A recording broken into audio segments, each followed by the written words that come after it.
Hello, hello. Hey guys. So I'm going to go ahead and introduce myself. I am B Taylor TV. You can find me on my YouTube channel, and it's Brittany Nashay on Instagram. And I'm ready to find solutions to a lot of problems that we have in today's society and modern dating. I'm going to have the panelists introduce themselves as well. Let's start with Miss Taken. Hi, I'm Mistaken from Chic Critique, and I'm looking forward to tonight. And then this is, I can't read it. Okay. This is Inez on all platforms. I'm excited to dive into this conversation tonight. Hey y'all, Lady T, Lady Mogulette on Instagram. Super excited to dive into this convo. Should be fun. And I am Shantae, not to be confused with Shantae from A Chic Critique. And I'm also excited to join you ladies for tonight's conversation. Yay. So tonight we're going to get into some things. We got two topics we want to cover. And, you know, what's trending on the internet right now is Krishan Rock and Blueface. And I've noticed a pattern here with a lot of women and just society today that pretty privilege excuses bad behavior. It seems like no matter what Krishan does, she can be in the street fighting. She can be giving her boyfriend a black eye, and somehow people will blame Blueface. Although Blueface is not innocent, but when are we going to hold Krishan accountable? I just got through showing the ladies a video of them fighting in the street. Today, she released the sex tape of them because she found out he was cheating on her with other women. And what I find in today's society is so many people are excusing her behavior. I think because of how she looks. I think if she wouldn't be this pretty biracial looking girl with a great body, people would not excuse her behavior. People wouldn't give her excuses to do better. A lot of people are saying, I wish she would move on and just find a man that's better. What do you ladies think? And we'll just go in order. For me personally, I just think that she can't do better until she does better. So a decent guy is not going. They'll look at her and say, "Oh, she's pretty," but if they are a decent guy, they're not going to want to add that to their life. So there wouldn't even be any opportunity for a relationship for her to even get into with a guy that has something going on, because he's not going to want to put up with that. Miss, Inez, I love that take. I think a lot of that is true, but I think in this world where people are starting to talk about mental health a little bit more, I think it's important to talk about, like, some people are used to the toxicity. Some people find comfort in that, and so they don't know how to function in healthy relationships, so they just continuously choose partners that bring that out in them. And so until, like Miss Taken said, like, until you're willing to put that work into yourself to change who you're choosing, you're just going to constantly find yourself in these dynamics. Yeah, I agree with that. I was definitely going to say sometimes dysfunction becomes function. Like when you expose yourself to something that wasn't a norm before it becomes normal. And I feel like a lot of people aren't necessarily taking into consideration the fact that, like, what people relate to tend to be experiences that validate their experiences, that like kind of like remind them of things that they were already familiar with. And like the thing about toxic relationships is that they can be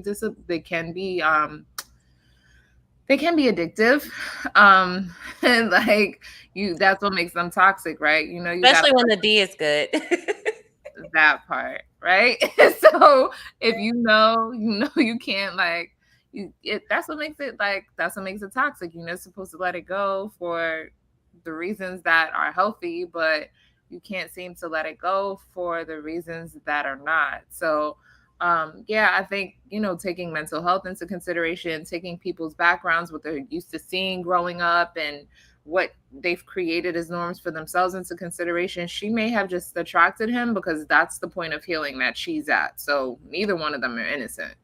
Do you think that is that why a lot of women are excusing her behavior, because they can see themselves in her, and why they keep excusing her bad behavior instead of holding her accountable? Because she does have a very rough past. She grew up in an abusive home. Her mother's a drug addict. Like, she's been homeless, and she's like beat the odds in a way.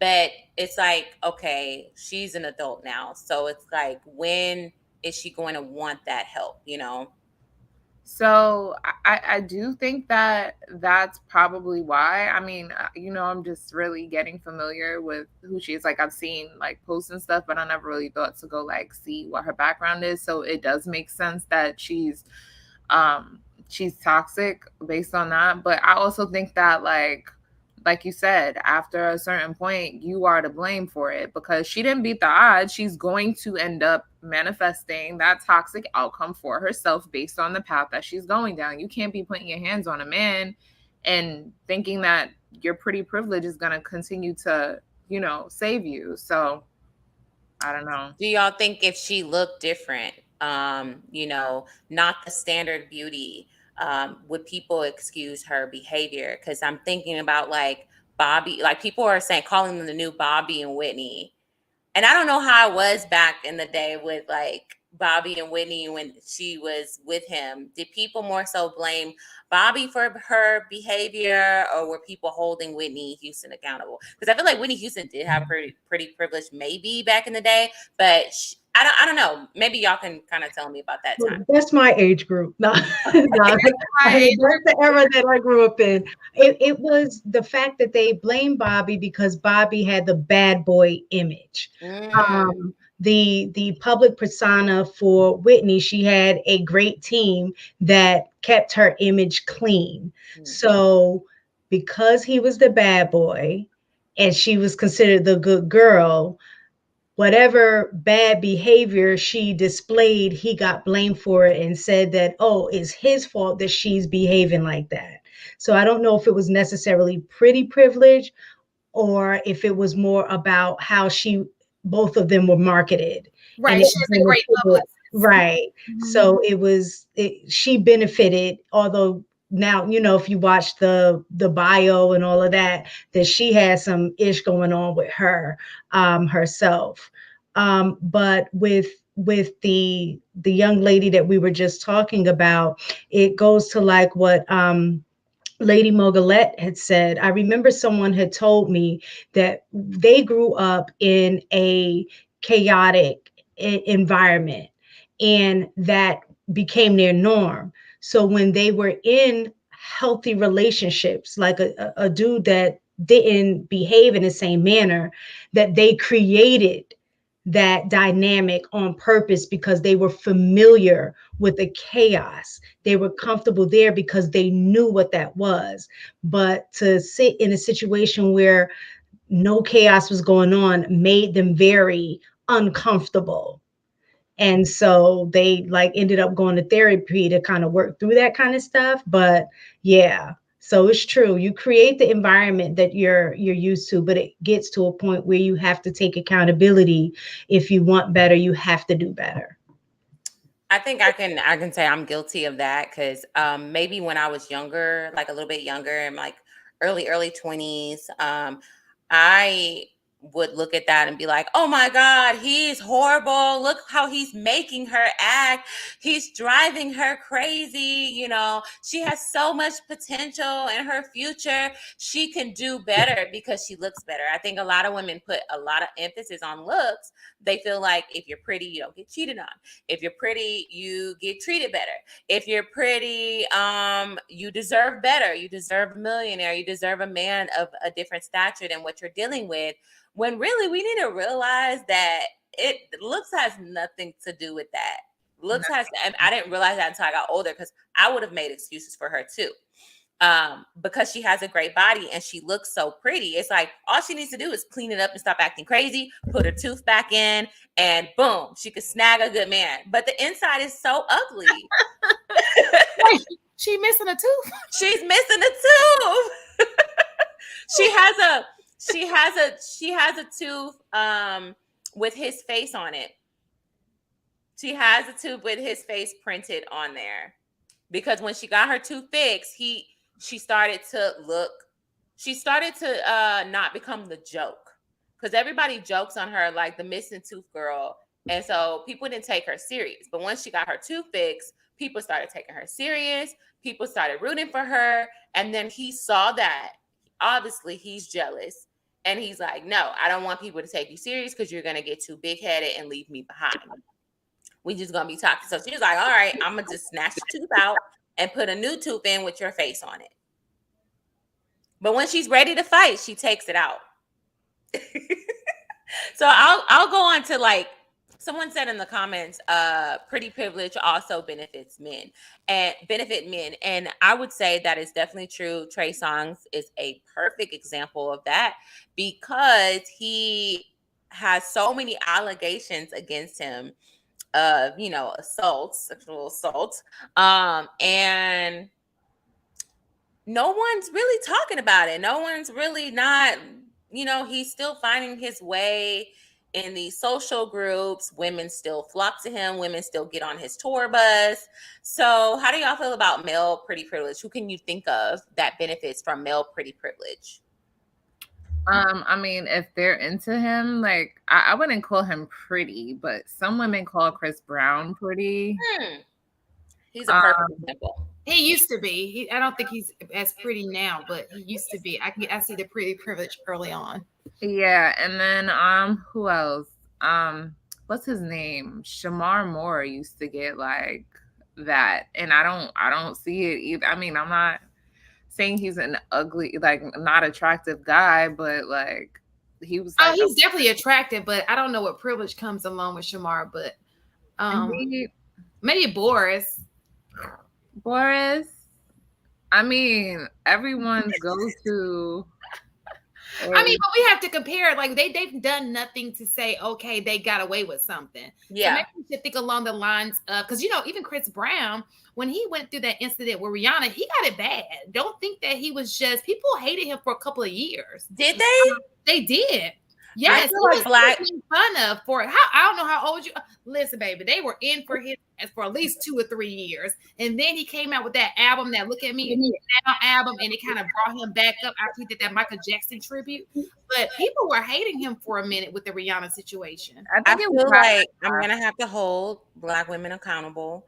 All I saw was Black women running to his. Not all, but it was a lot, and I know that because whenever I would go in our own spaces and try to say something, I would get cursed out. They'll be like, you just making up excuses. She put her hands on him first. And they're like making excuses for him. I'ma still listen to Chris Brown. Like there were so many Black women coming to his defense. And I think it was because of how he looks. And they also was like, we can't tear down a talented Black man. But I also think that his looks played a very big part because a lot of women fawned over Chris Brown. Well, I think one of the issues was kind of like this young lady. I think that Chris Brown had a history similar to this young lady. I don't know her. I didn't know Chris Brown's story about there being domestic abuse in the home. They witnessed that growing up. And so the same with this young lady, but it happened a little different. I would say women have got to stop putting their hands on men. Because sometimes there's going to be a reaction. And I think the women who may have stood, I don't know the women who stood for Chris Brown, and I don't even remember the story because my brain just does not work like that anymore. But I'm just going to say, hypothetically speaking, take him out of the situation. If a woman puts her, like this young lady I saw the video, was putting her hands on this man, and he did an outstanding job restraining himself, not touching her. But he hit her back. He swung on her. So, okay. But I mean, right? But she was putting she had man hands. Like, yes, she does. This was like a little. I almost forgot that. If it weren't for the braids, I would think that was a dude. I hiddenness. was looking at her body like, oh yeah, she was built for this. But the main reason I Right. brought Chris Brown up was not just because of like him being blackballed or not, or women coming to his defense, but it was because, you know, how do I Go say ahead and say it. Go ahead and say it. okay, so you know the point you just brought up. I don't want to butcher it. It's Shantae, right? Not Shantae. It's Shantae. It's okay. Okay. The point you brought up about women keeping their hands to themselves. So there was I don't want to call it. There was some buzzing that the reason why things got to the way they did was because Rihanna put her hands on him. So, you know, people take certain other things into consideration when they think about what these say. We're not going down this rabbit hole now, but you know, the whole concept of women keeping their hands to themselves, not conducting yourself as though you feel like you could go toe to toe with a man so that you won't get hit like a man, right? Yeah, I agree to a certain extent. So I may be biased and this may be controversial, Because but it's like, look, okay, Krishan, she plays football. She's very like, I wouldn't fight her as a woman because she fights like a man. Is there Like, that girl, anything else I need to know about this young lady? Because she has an outstanding. you're gonna have to look her up after this because Right. that woman can fight. She has some girl. She mollywopped some girl in the sink and she was beating her ass in the sink. So I would say she hits like a man. So when she hits, you're gonna feel her hit. But I don't believe like if Rihanna was just hitting him. I feel like men should have some type of constraint because they know they're more powerful. I feel like Chris Brown went too far. If you saw Rihanna's face, he went too far. It was like that wasn't like a hit, like get off me hit. That wasn't like a I'm a hem you up hit. That was like I lost control. I just wailed on you as a powerful man. Like that's like my son. That I look at women, some women, like as like a man, like me versus like my child.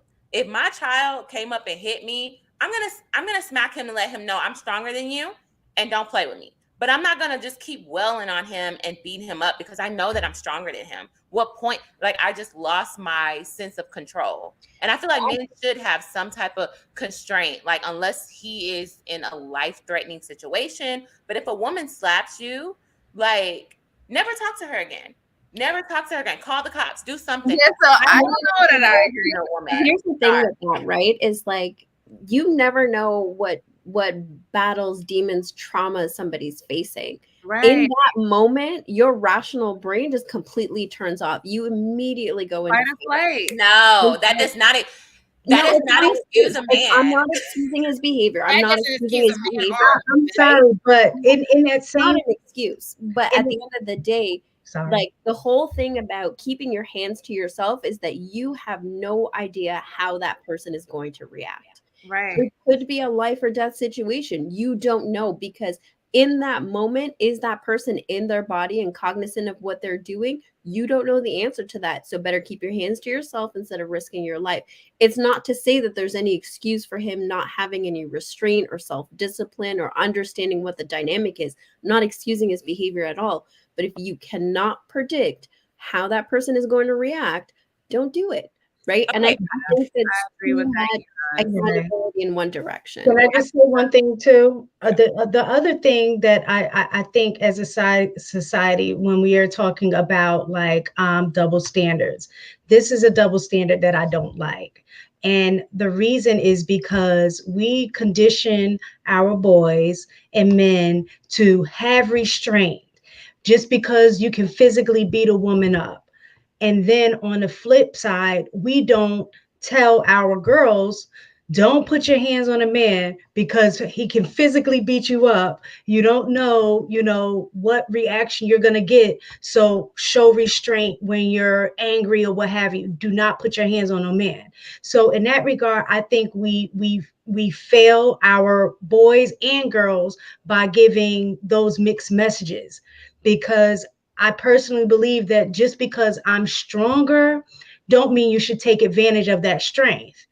You really need to put yourself in a situation in which, you are avoiding that. If it ever gets to that point, then at that point in time, one of y'all need to just cut out the relationship, whoever needs to. But the relationship, you know, shouldn't be built on a guy always restraining himself from physically putting his hands on a woman when a woman is initially the aggressor. Like I remember reading a report before doing some like just regular research that there are so many men that are in physically abusive relationships, not because they can't, you know, fight back, but because they've been conditioned to not fight back. And in that regard, they should walk away. And I think we don't support, like we don't push out that idea enough. We just keep telling men, you know, restrain yourself, restrain yourself. And I don't care how good she can fight. Truth be told, she cannot go toe to toe with the, like, if she fights like that, then a dude is not going to be able to really restrain himself. Yeah, He's going to have to come to her like a man. And then exactly. he'll get upset if he beats her down and then be like, well, he could have, you know, he knew he could have beat her up. He shouldn't have did that. No, no, boo. I'm sorry. I feel you with that, because you see how she threw him I on think the it's floor. a echo, lady. Yeah. I don't know why there's an echo. But do you see how what's her name? Christian. How do you say her name? Krishan. Do you see how she threw him on the floor in the video? Like, I'm all for, I love, you know, that men, the idea that men are supposed to be able to have like a certain level of restraint.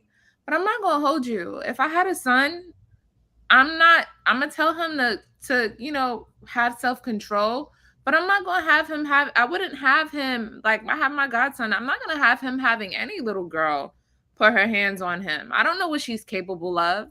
The first law of nature is self-preservation. So no. And then, not to bring this guy up, but and I know, you know, politics and colors or whatever aside, race aside, the young man that got killed by that girl, Courtney, whatever her name is, there was evidence of her putting her hands on him and him, you know, being, you know, controlling himself. And now he's not here to speak about it. So I do think that, like, well, so my point was, it's like, if your life is in danger, protect yourself at all costs. If a woman is coming at you with a knife, you better protect yourself at all costs and knock her out.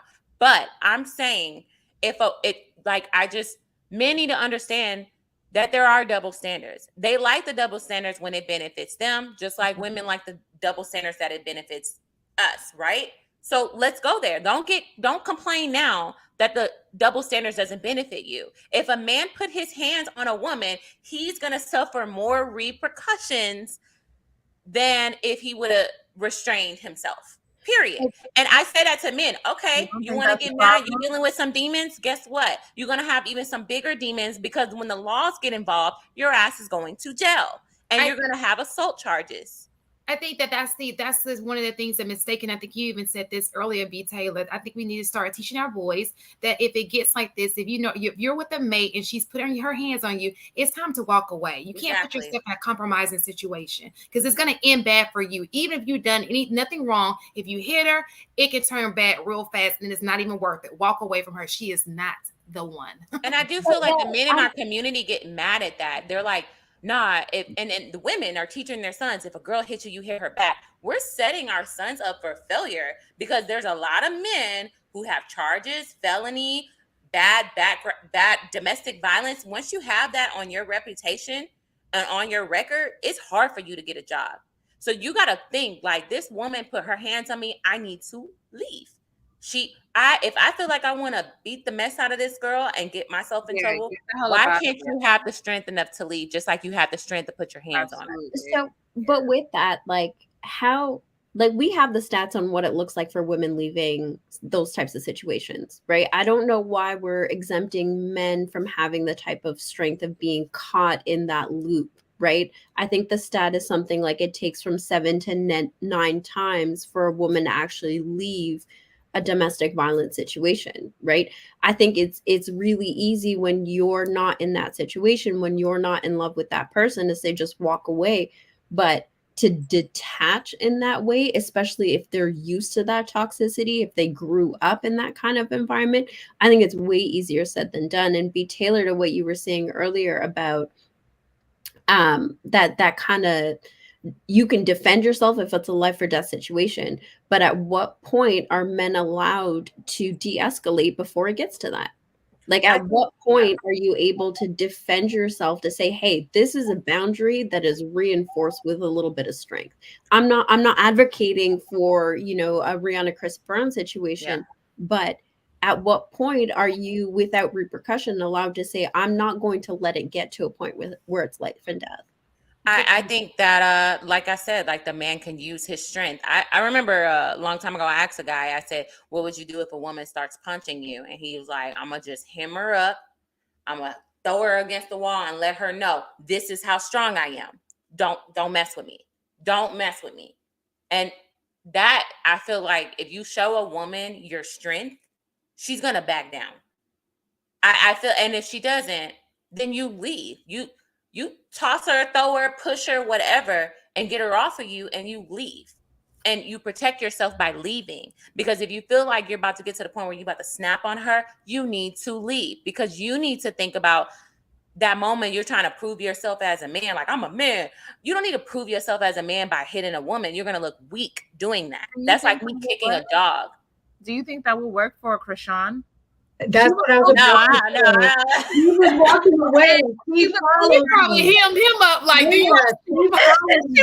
okay. And this is where I say, I guess it depends on the woman, because there are We're some gonna women have who to are knock her just out. players. Okay, like, yeah, that don't work We're for gonna have to everyone. knock her out. I'm talking about women like us. Now, women like Yeah. her, that's like built like a man and strong like a man. Now, that's a different situation, because I wouldn't even want to fight a woman like that, because I'm like, no, that's too much. I'm good. I used to box and I would never. I'm like, I would not. No. I'm like, okay, yeah, she's ready. Like, she's the type that don't care if her face get messed up. I'm gonna be thinking about my face. Yes, exactly. Let me Like, tell you, if a man throw me over the wall like that,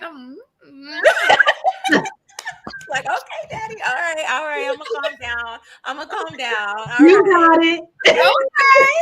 But I see you. I would say that I am guilty of that, and I've seen it where I would get mad and be like, "Oh, you did this," and not taking it serious, because I'm thinking, I'm a woman. My little hit doesn't hurt you. It's more so, I feel like an ego thing, unless you're built like Rashawn. But I'm talking about like women, like women who are not built like dudes, and have that strength like a man. Is it? I don't know. I just don't feel like if a woman just hits you, that, like Rihanna, I don't feel like her hitting Chris Brown resulted, even if she was hitting him and scratching him and stuff like that. Like, did that he lost control. Period. And I see a lot of men. It's like, if a woman does this, I'm gonna just go off on her. And it's like, you're She gonna lost go to jail. control too. If she got to the point where she was hitting and scratching and doing all of that, she was out of control too. they were Women are emotional. They're emotional. But that's not an excuse, and I think that's what I was saying. As a society, yes, we know there are double standards, but when you have your own children, you have your own circle, your sphere of influence. So in that, you need to be raising your kid, because I've seen it in school. Like, since I work at a high school, I've seen where you have these young boys who are fighting the girls, but a lot of the times it's the girls that are being the aggressor. And you have the young boys that are coming up that, like you said, the parents are reinforcing, don't have no girl hitting on you. Like, these young guys are not playing. They don't respect the position of a woman being a weaker vessel. What they see is, if you're gonna come to me like a dude, I'm gonna treat you like a dude. And so, because of that, you're definitely going to have to start teaching women, young girls, do not ever, I don't care how emotional you get, learn to control your emotions, because the uncontrolled emotion is going to end up with the woman in jail too. I've seen a situation where a young girl had hit a guy, cops came, and she got arrested. You know what I'm saying? So they're starting to take that stuff seriously. So we really need to be training our girls. Like, I don't care how emotional you get, you need to learn how to rein in your emotions. Do not be putting your hands on these guys. And then think about how that puts you in the situation as a parent. Because I'll be damned, you know, if a dude put their hand on my daughter, even if she was wrong, just in my mindset, I probably automatically react like, babe, what we gonna do? You know what I'm saying? We gotta roll up on this dude, and that's not fair. But the truth of the matter is that she put us in a situation by not keeping her hands to herself. Yeah, I And agree. I want to add. Oh, sorry. Go ahead. It's okay. No, so what I think, like, you know how earlier B. Taylor said that, young men and young boys should be able to practice restraint. I feel like it's important. In the same way that we expect that from men, I feel like we expect that from older guys, right? For our young men, and our young women, I feel like younger women are expected to be a bit more emotionally intelligent, a bit more emotionally and mature. So they should know already. Like, if you get to the point where you feel like you're gonna be outwardly expressing yourself and putting your hands on someone, you need to walk away. Because in the same way that young men need to have, exercise self-control, you need to exercise self-control. As a woman, not only are you doing it for your own safety, you're doing it for the safety of everyone else that's going to protect you. Because ain't nobody running to the safety of men in the same way that they run to the safety of little girls. So women who put their hands on other men are another level of irresponsible, though, when you think about it. So we have to be the ones to really take accountability for that aspect of it, for real, because a woman getting upset and putting her hands on a man is not just going to end with you too, especially if you're a woman that's loved and you have people in your corner that protect you. Okay, so what do y'all say about this? Oh, I'm sorry. Go ahead. No worries. So since we're talking about pretty privilege, I don't size and the way you're built is part of that. Yeah. Right. We can't be talking about, okay, if you're petite and delicate, then, a man should know better. That girl could be petite and delicate and still hit like a man. That privilege that we're associating because her body is more fragile, I think is a really slippery slope to go down too. I think, if we're going to talk about pretty privilege, we got to dissect all of the parts of it. No, I think that's a good observation. Even for myself, when I think that women do if they're pretty, they'll get away with more with hitting a man than a woman who's built like a MMA fighter or whatever, or a boxer, like, and she's like, look rough, and she looks like one of the boys. The boys are probably gonna, people are gonna excuse it, just like I'm like, well, she's hitting like a guy and like built like a man, like she probably need to be fighting a man. But then you think about it with the pretty privilege side of it. If she's delicate and soft and little and she hits a guy, it's like, she could still hit a guy and like punch him in his face and break his, nose or something like that. Right. So that is a interesting take on it. I didn't think about it like that, but when you say it like that, I guess I was even caught myself in pretty privilege, because I look at Rihanna and I'm like, Rihanna, what? She's so like beautiful and like so cute and little. This monster did this to her, and then you look at Kristani, you like, she's pretty, but she's, when she was walking, her stance, like she was walking like a man, and she was punching too, and she's like rough looking, not rough looking, but she's built like, So I guess that would go into pretty privilege. But okay, for example, would y'all excuse? Well, not excuse, but I hear so many women. I have a perfect example of someone I know. They found out that their man was cheating on them, and he hurt her so bad. He hurt her pretty bad. And she felt like the only way she can get back at him was hitting him, punching him, so he can feel some type of pain. And a lot of men will be like, well, I let her punch me and I let her hit me for her to get back at me or whatever. A lot of people excuse that. Well, he should never did this to her, and that's why she acted like this. How do y'all feel about those type of scenarios? Because I see a lot of, I only say that because I see a lot of young girls excusing that if a man did something so hurtful to a woman, is she excused to, like, get him back by hitting him in that moment because she's emotional. It's still no excuse. Again, we can come up with reasons, right? We can come up, well, the if thens, right? We can, but when we do that, we're still taking the accountability away from the person that is doing the behavior. So yes, the guy shouldn't have cheated, he shouldn't have done X, Y, and Z, and then your reaction is to do something that you shouldn't do either, right? So it's still about self accountability. Like, and then 9 times out of 10, even after all of that, the chick will still stay with the dude. You Yeah. know what I'm saying? So what's the point? What's the point? So I just think, again, I keep going back, we need to be on the same messaging that we're telling our boys to restrain themselves and don't put your hands on a woman, that we need to be telling our girls to restrain themselves and don't be putting your hand on a man. And if you ever get in a situation where you're finding yourself doing that, then you need to leave that situation. I know,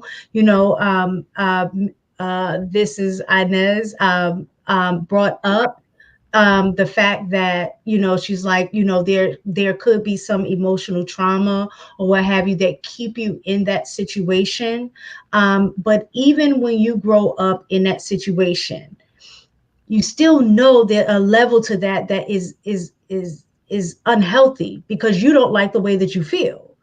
And I'm not saying it's easy to walk away, but for everybody's safety, that would probably be the wisest thing to do. I don't know what space you need to be in, at what point you need to be in order to see that and do that. But at some point, when, like, seeing their situation after you showed us that video, you could tell that this is an ongoing situation. It's not like it happened once and then it's kind of like, you know what, we got out of hand, let's do what we need to do, and draw the lines of, like, this should never happen again, and then you try to move forward from that. But you could tell that this is a consistent pattern in which they behave. So I would say another example. I have like a perfect example of how a man tried to protect himself after. So I know these two people, they're a couple, they live together and they got into a fight where, she's throwing things at him, she's hitting him, and then he finally grabs her face and, like, pushes her, and she's screaming because he's like grabbing her face hard, right? And he's like, you know what? I'm going to call the cops on you because you're acting crazy. So he calls the cops on her. And the cops get there. They only see her face because she's so light complected. They just see like marks on her face from him grabbing her. He went to jail and caught the charges, not her. That's how biased the system is. It didn't matter if he called the cops. It didn't matter if he was the one that was trying to get her to leave. It didn't matter that he was trying to protect himself. It didn't matter how the house looked and was tore up, because she had marks on her. The cop, and regardless if he had scratches on him, he's the one that caught the charge. So men need to keep that in mind. When I hear all these men on these panels say, "Well, I'll beat her up and I'll choke her, or I'll do this and I'll do that," the system is never, especially as a Black man, it's not going to be on your side. They're already looking at you like you're aggressive, and they're not going to be on your side.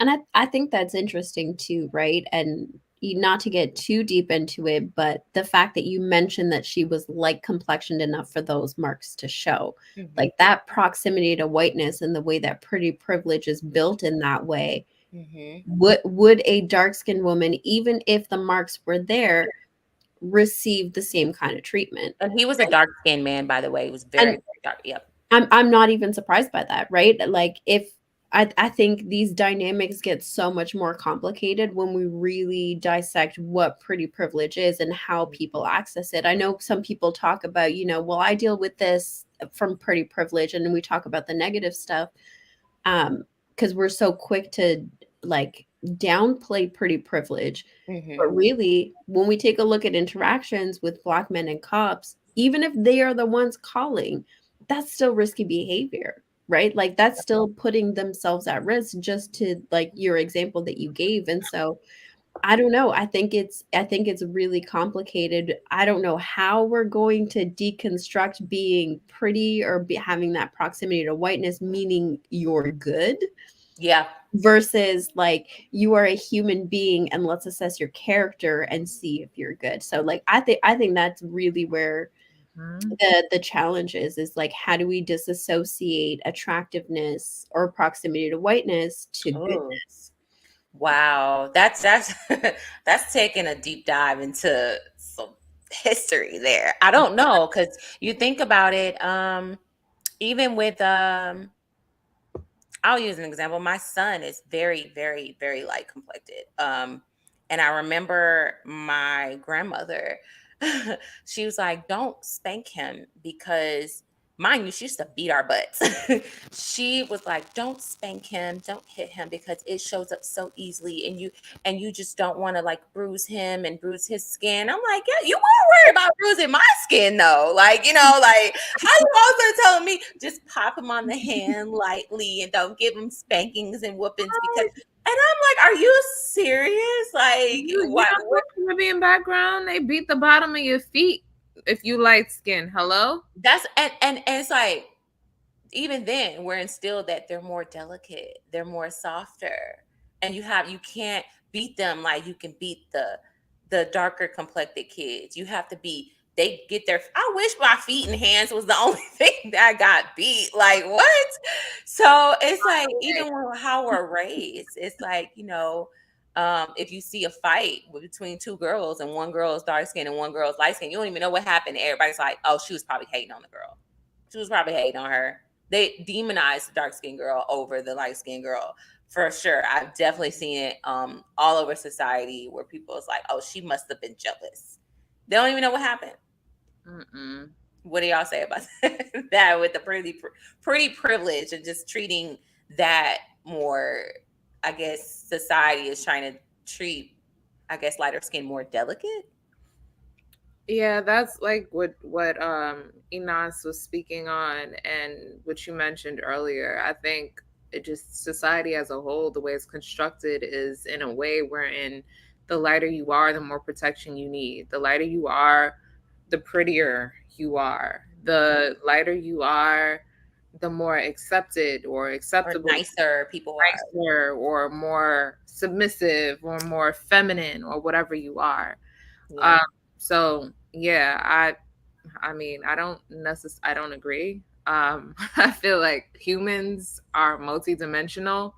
I think folks need to be responsible for how they conduct themselves and how they're showing up. I feel like it's the same conversation that we had with the last, with Krishan. So you have to control yourself or else expect what you're putting out to come back on you. Like, period. If you want to conduct yourself in a way that presents as toxic, expect toxic to be directed back at you. If you want to conduct yourself in a way that's violent, expect the same violence to be, turned toward you. So, yeah, I do think that, like, in society, yeah, there is that underlying thing for like pretty privilege. More attractive people tend to get paid more. Like there was a I don't remember where it was done, but I work in HR, and that was actually a thing. Women who wear makeup on the job tend to gross higher than women that were natural. Ooh. Like there are all kinds of little, like, stats on those sorts of things. So yeah, it's definitely a thing. Wow. Wow. I do agree. Krishan does benefit from light skin privilege for sure, body privilege, and pretty face privilege. Yo, you're on mute. You're on mute. I thought I took myself out, but I guess it went back on. Yeah. It just confuses me because I just Googled her and I saw that tooth missing, and there's like this kind of. I mean, I don't know, but when I see a person missing a tooth, I'm like, there's something behind that missing tooth. Like, I'm not messing with this chick. Like, you're rocking a missing tooth in the front. Yeah. So, sorry, I don't mean to joke on this young lady because she has a beautiful face, but it's just amazing. Yeah. This is being overlooked. I think he wants her to be like that. I think he don't want her to feel herself too much because then he wants her to have that tooth missing. So did he meet her with that tooth missing, or did that? No. He met her after her tooth fell out because she was fighting inside of his house. Oh, and there we go again. Little fighter there, is she? Right. She's always fighting, and so maybe that's just something that may be something he's just attracted to. I think that's just him, because I'm pretty sure there are a lot of men who see that tooth and they're not going towards that. It's, that's just his type. Because I noticed that they had the tattoo thing going on. They have the whole matching vibe going on. So I understand she's pretty, but I think that there are only a certain amount of people who have that same type of what am I trying to say? That are kind of the same kind of people. Being the aesthetic. Not aesthetic, but have that same they compliment each other. Yeah, that same mindset that's okay. Those are the people who are giving her that praise, because I don't see people that just being lifted on this pedestal. It kind of reminds me of back in the day. Remember how, when all this really started getting, popular? Remember that reality TV show was like the Bad Girls Club or something like that? Yes, yeah. Everybody, all these women wanted to be on there because they thought it was cool to be bad. It reminds me of like, these are the kids of those people, or maybe that's something that they watched when they were young. And so they aspired to be like those girls. I don't know. I'm just trying to figure it out. I think these are young girls that used to watch Bad Girls Club, now possibly reaching adulthood. Because I'm not gonna lie, I would watch Bad Girls Club, and after I'm with my pillow, like, yeah, if a girl did this, I'm like this, like, and I don't know, when I was like, probably like when I finally got like 20, 21, I was like, oh my God, I want to be on a Bad Girls Club because I wish a girl would. Like, I don't know why that was just so popular. Now I look back, I'm like, thank God I was not even in that. It doesn't attract you because that's just not even the kind of person that you are. It's not even part of your yeah. It's so toxic, but for some reason we love to watch it. And I downloaded Zeus Network and I'm watching Baddies, which is basically another Bad Girls Club. Oh, is that the TV show you said that she's on? Yes, that's the one that she's on. Krishan Rock. Oh, she's on there? Well, yeah. I just Googled her because I wanted to see what I did too. Getting. Yeah, pretty privilege. Why? Pretty face. I like her round baby face. I do. It's just she has a baby face. She looks innocent. She looks innocent when she got her tooth in. But I didn't see that when I saw them hands. No, I didn't see that either. I was like, yeah. I mean, after that video, I don't know. Maybe that's why I'm looking at her. Like, I mean, she's not an ugly girl, but like not at all ugly. But I guess I just be wondering because I feel like. I don't know. I think that most women are beautiful. That's just me. You know what I mean? I think that too. You know what I'm saying? Like, I feel like most women, so there's a difference between pretty and beautiful. I feel like if you're pretty, it's like one of those things that's effortless, right? You don't need to get up and put on I haven't found a picture of her without lashes or anything yet. You know what I mean? So like, if you're pretty, you're just pretty. Like, you don't have to do all the extras. So, I mean, I don't know. I don't know. I feel like in today's society, I think it's not even in today's society. Makeup has been a thing since like the Egyptian time. No, it's gotten carried. We've gotten a little carried away with it now. Yeah. We're not gonna do that. Well, they always had blush. They always had the cherry, and they always had the blush, and they always had the eyeliner. It was for special occasions. We were not putting full faces on to go to the grocery store. I'm a little different on that. I believe you dress where you're going, and you always look presentable where you're going, because I feel like if I have just Right, but here's the thing, right? Like, how many of y'all have heard you look tired when you're not wearing makeup? Or, Yes, you know, yes. you let yourself I go am and tired. you're not trying. It's like Yeah, there's this external pressure to be on all the time, right? exactly. If you're going to the grocery I store, think that that's more on the individual because I see women where they wear makeup all the time. So you see them in makeup all the time that it becomes a part of who they are. So when they don't wear it, You don't even they know who look, they you are. don't know who they are. Like they look completely different. I'm So I guilty of think that. it's okay.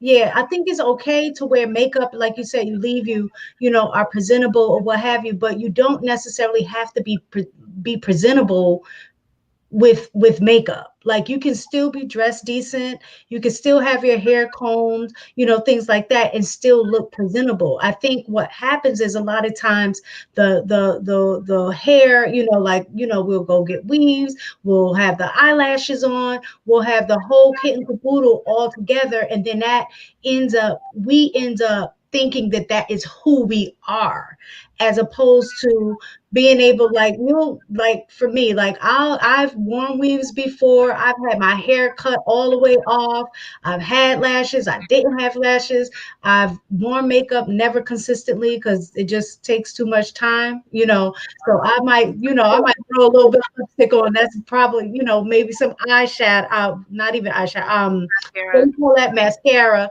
and call it a day and think I'm doing something. But I think what happens is when we wear makeup all the time and all of the accessories with that, that becomes our identity. So then when we don't wear it, we feel some kind of way, and people see us differently because they've never seen us in our true selves. and I well, think but too, how there's do a we different. Oh, go ahead. so like how do we balance that, right? Because like, we just heard Lady T talk about, if you're more presentable, you're wearing makeup at work, you make more money, right? When we talk about, okay, you can meet your husband at the gas station or the grocery store, and if you're not presentable, he just might pass you by, right? So like how do we teach young women to disassociate with that when you're just not accepted without makeup? Like we have, because think about this, we have a no makeup look. Like, Yep, I don't know if that is registered with people, but that is absolutely wild. I have to wear makeup to make it look like I'm not wearing make. Like that is how exactly. ingrained it is in people that you just can't. You are not acceptable without makeup. So how do you teach people when the second they leave without makeup, they're immediately criticized? I'm gonna push back on Miss Taken too, because as someone that I'm in an industry where we do like I'm in the media, so it's like everyone is presentable, and I was always taught you dress where you're going. My friend taught me that. I used to go around not wearing makeup because an older man told me when I was like 19 to stop wearing makeup.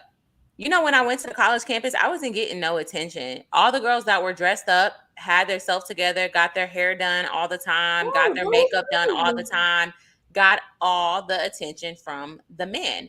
And I was just like, like, but I swear to you, when I got my lashes done, I had the hair, dudes was like, "Oh, okay, like look at you, you looking good." Like, and it's not that I didn't look good without the makeup. It's just like they saw that I put effort. And my friends was like, "Well, men like when you put effort into your looks." Like, and also let's talk about the privilege of good skin. Yeah. Let's talk about that, because I like a lot of women. It's so easy for a lot of men and women to say, "Oh, don't wear makeup, don't wear makeup." Like when the day that I didn't wear makeup and I wear it every day, that is true. That people are gonna be like, "Man, you look sleepy," and it's like, I'm human. I have bags under my eyes because I've been up all night studying, and this is how I look, and my skin is a little bit more paler looking. Like, like I look a little flushed and tired because that's how I look. But let's also talk about good skin privilege, because I'm somebody who dealt with acne and I deal with acne scars. I don't just get a pimple. That pimple goes away and it leaves a very dark, dark, dark mark, like dark mark on my face. And imagine if I had one from last month, it's still there. That mark is still there. And guess what? They're just adding up. Every time I have my cycle, they're just adding up, adding up. There's women who suffer from hyperpigmentation. There's women who suffer from acne, and it doesn't mean that they don't wash their face. They're lazy. Like, I mean, I spent so much money. I went to the doctor.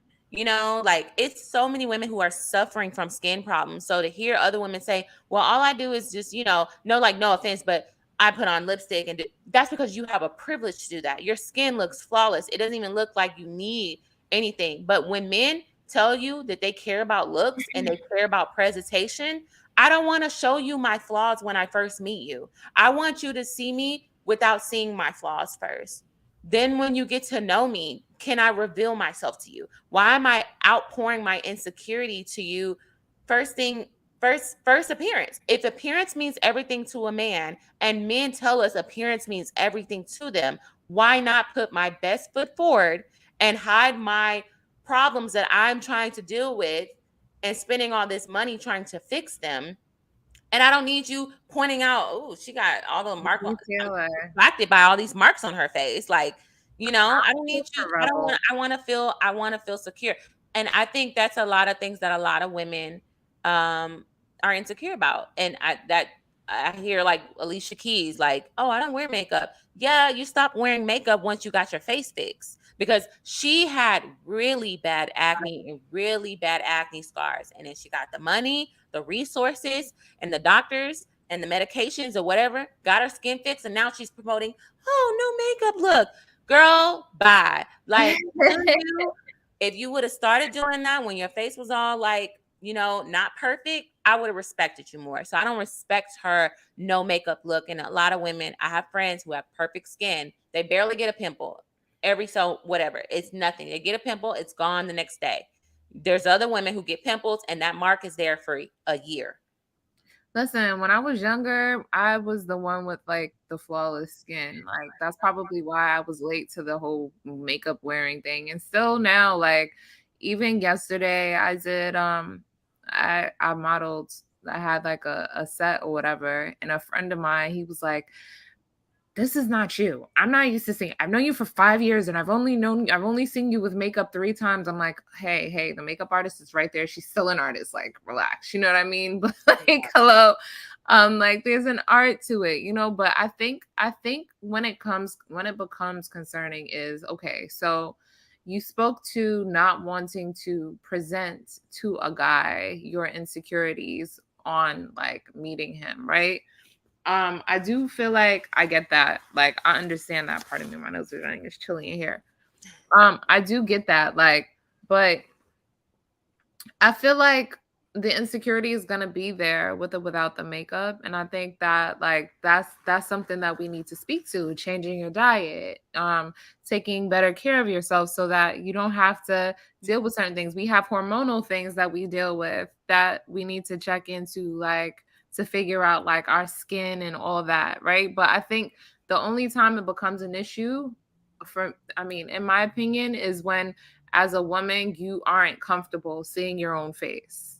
Yeah, I wouldn't be comfortable. And I gotta push back on that, because when people say things like drink more water, fix your diet. I was vegan for an entire year. I drank water. I did enemas. Like I was cleaning out my system. I was doing juices and everything. My skin still broke out because it was a hormonal thing. It was something that, and it was just hormonal. And then my skin scarred. There's nothing, no amount of water I can drink that would make my skin. That was just my DNA. That's what my skin just scars very badly. I bruise very easily.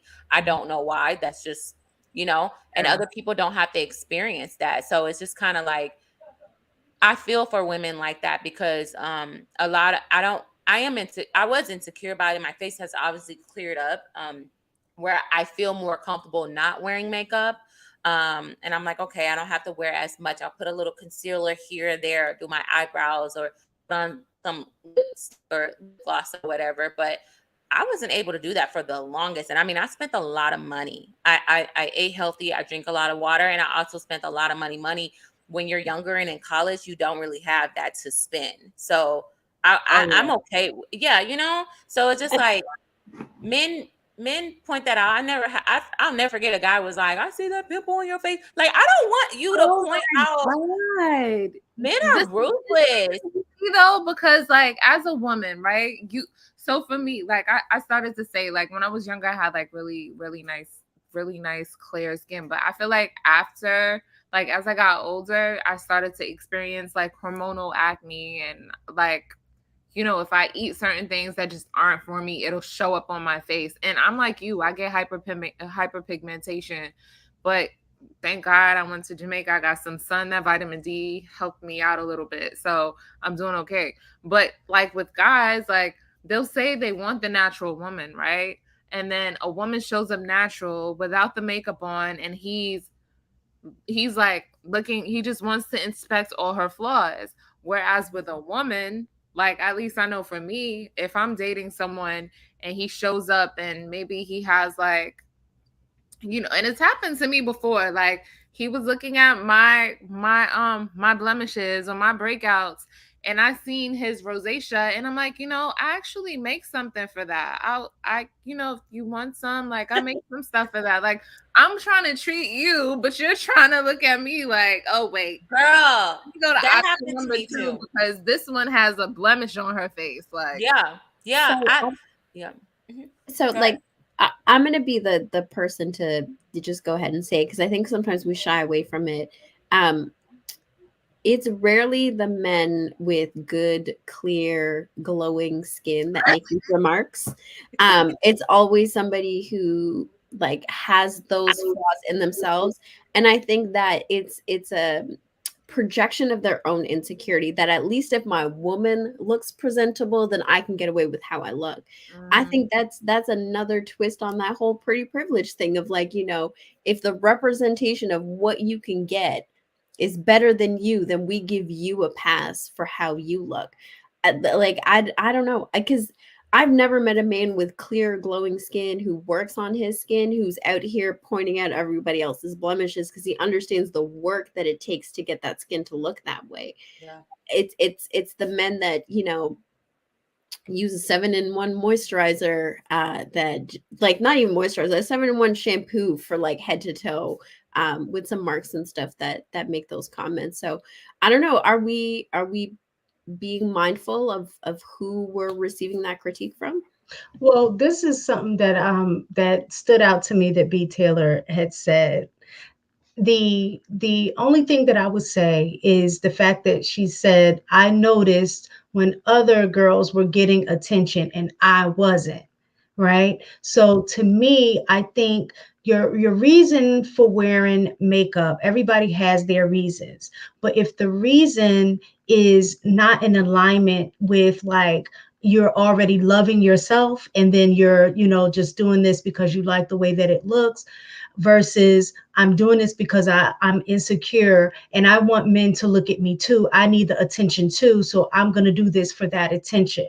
I think a lot of women do that. You know, not just you. I think a lot of women do. We're seeking the attention, and that's not necessarily what we need. So it's like, yeah, I have flaws, but I want to hide these flaws before I get to show you. And I'm trying to get attention too. All of that, it seems as if you're using the makeup as to hide behind a mask as opposed to standing in who you are, blemishes and all. Like, you know, and I know that's easier said than done, but it's just kind of like when you pick yourself apart, and you don't stand in the true essence of who you are, you're seeking validation and attention, you kind of setting yourself up in a sense to kind of be a target, because I've seen where men will, you know, with a woman who may be insecure, use that insecurity against her. So if you're not that strong within yourself, you know, say, yeah, I wear makeup. Yeah, I have this, but, you know, either love me or leave me alone. Like when you feel that in yourself, there's still an attraction that comes along with that from guys, just in a way that you carry yourself because you are assured of who you are. So I think when you wear makeup, it's okay, but it's the reason behind wearing makeup. When the makeup becomes you, I think that becomes the issue. Huh. yeah, Anybody I have any agree. response to that? No, I agree. No, but Like, go okay. ahead. Go ahead. Dante. No, I mean, I'm just listening to the makeup talk because I know one of the things, and I'm going back. Somebody said to look presentable, but you know, now that I first of all, I do not know how to do makeup, so I'm jealous. First and foremost. Second, you know, when I do look at makeup videos, I'm looking at these women and they're putting makeup on top of makeup. it's like almost like I don't want to say clown, but just like it's just like show performance. You know, it's like I'm getting on a stage or in front of a camera, and it's like, do you have to do that all the time? It's like you're reinventing your face. It's like a whole, that's just way too much. Maybe just a little bit something that won't change your natural look. Nice, and walk out of the house. You don't have to sit there and do all the little 8 different colors and then put another color on top, because that in itself can create acne. Your skin problems can probably come from that makeup, you know, with the clotting of the skin, you know, and all that kind of stuff. I don't know what I'm trying to say, but it's just a lot. I think it's all about how you are raised too. So my grandmother raised me, and she was the pretty girl in school. She was the one that didn't like to sweat. She always had her hair cut, her makeup, like, you know, they called her Prissy Priscilla because she was just, you know, that girl. And so when she raised us, she taught us at a young age. You know, she took us when we turned 16. She took us shopping to Mac. And Mac back then, that was like, Mac, girl, what? In high school? We was at L'Oreal. We was in Target. My grandmother was like, no, we're gonna go get the good stuff for your face. And in high school, please. My mom wasn't letting me get any of that in high school. I could barely Yeah. get my nails done in high school. Y'all be wearing that fashion fair makeup. You know, the one when you go on the counter. This is a long time ago. It's when the women, they have so much makeup on, like they're going to church. Like somebody said, casket ready. oh yeah, no, she made sure we were gonna wear the best of the best makeup. And she took us to Mac and bought us like the cream foundation and the powder foundation. But you know, Mac was like heavy, so the powder was like a cream foundation. You know, and blush and stuff like that. So I was able to wear like foundation. So because and like when they did my makeup, I had acne. So they were covering up all of my flaws, and I was able to see my skin, how it looked without the flaws. And I'm like, this is how I actually look. And you're not distracted by all these like pimples on my face, these scars on my face. The scars were like all of my forehead, all in the middle, all over here. It was everywhere. So I was just like, wow, like it made me feel good. It made me feel beautiful. It made me feel like this is how I look without the flaws. These flaws are temporary. I just haven't found a way to get rid of them. So I'll never forget. And that's what I say is so important for mothers to instill beauty inside of their children, because I'll never forget. We were going to church and I didn't put any makeup on, but my sister did. So I was wearing my little acne face. My grandmother was like, "You're really going to go out and embarrass us like this?" Yeah. She was like, "You're going to embarrass us. You know, everybody's just going to be looking at that." And I was like, oh my God. And how old were you? I was like, I think I was 16. I was 16 and I was like, oh my God. And she was like, so she instilled that insecurity to like, I have to look perfect, because you're not going to get people are going to look at your flaws first before they look at you. And, you know, when I did gain the confidence to go without makeup and wearing my flaws, nobody pointed it out. But it's like I did see the girls who look their best get the most attention. And we can't run away. And I don't know if it's like an age thing, because when I didn't wear makeup, I attracted older men, right? But the younger guys were like, I'm looking for something perfect and nice looking and presentable and dressed up like, you know, like a doll, you know. So obviously I'm trying to attract men my age, not older men. So I would dress up, and, you know, I remember I had a guy friend tell me, you should do that more. He was like, you should wear eyelashes more. Like they look good. Yeah. So that makes me ask the question, right? Like, you know, B. Taylor, you're talking about the way your grandmother instilled that in you.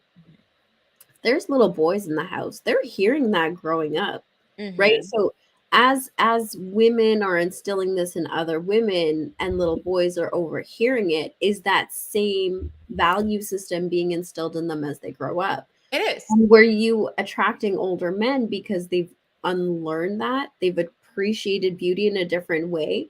Like, I don't, because there's no way they don't hear it, right? There's no way they don't hear you, like hear you being told to go put your face on and being taught that that's presentable. Like if y'all are all growing up in a household, everybody's hearing what everybody else is being told. So Exactly.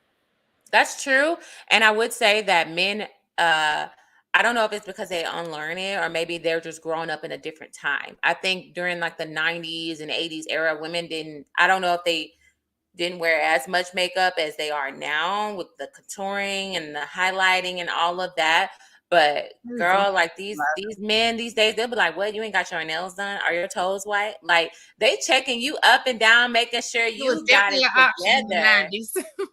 Huh? Definitely the Getting opposite. your nails done and stuff was definitely an option. It was not mandatory. No, it's mandatory. I'll never forget. I went on like a date with a guy, and he was like, "Girl, what you doing walking around with your nails not done?" And my nails weren't raggedy looking; they were just natural.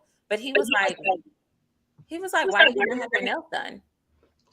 My mom, like how you was talking about growing up, so we church in a church, and they couldn't wear makeup. They, I mean, it was strict. No makeup, no earrings, no red nail polish, no pants, like all of that kind of stuff.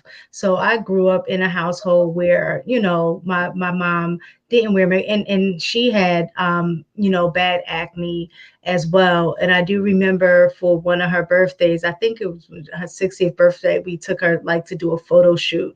So she got her hair done, makeup done. And I just saw a difference. Like from that point on, it was just like, wow, I never knew I could look like this.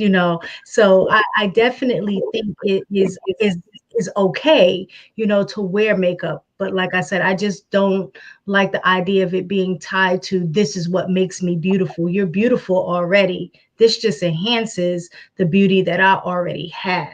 And I think a lot of girls, we're raised with insecurities, like because we're always compared to the standard of beauty. And when we fall short, it's kind of like innate in us to feel like we need to wear makeup, or we need to have lashes, we need to have weave. And then it's reinforced by, like what you were saying, the attention that you get, as well. So I can definitely see where that leads to, but I think as moms, we definitely need to do a better job. Moms and dads do a better job of instilling that self-love into our young girls, because when we don't, it does lead to seeking that attention, and many times in the negative way, from the opposite sex.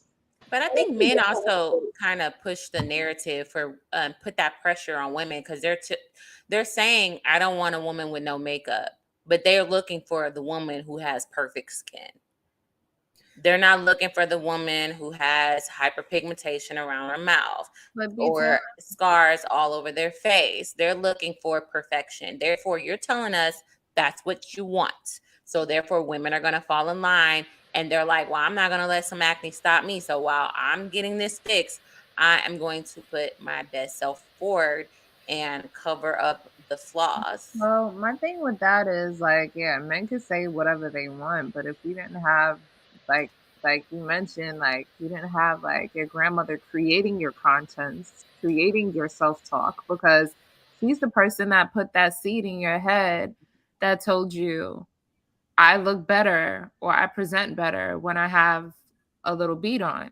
So if she wasn't already telling you that, or other young women that had to deal with that in the household, then whatever a man wants from you wouldn't necessarily mean anything to you, because you'd be confident within yourself enough to attract the guys that are okay with your natural face. Yeah. You know what I mean? So like we can say like, guys, want that. And yeah, it's true. Like I said earlier, like I've been a naturalista pretty much my entire life. The closest I got to wearing weaves was like getting like braids, or like, doing faux locks, cuz I'm a hair model. So like, like I've done that stuff, but I've never had like wigs. I've never done any of that stuff. And I've always said like I feel like the naturalistas are like we've always been overlooked.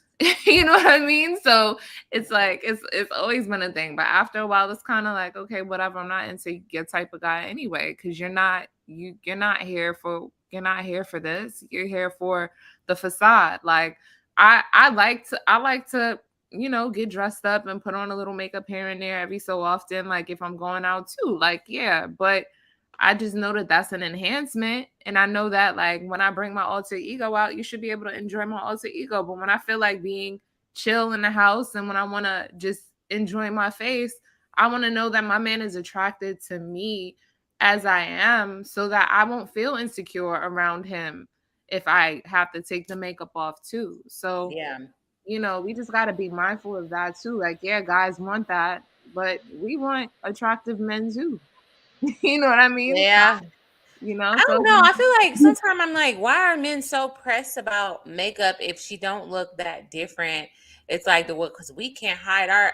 Is it like okay, y'all can't hide y'all skin, so y'all mad about that? Because women will take y'all how y'all look like. I have a I question don't for you, agree with B. that. Taylor.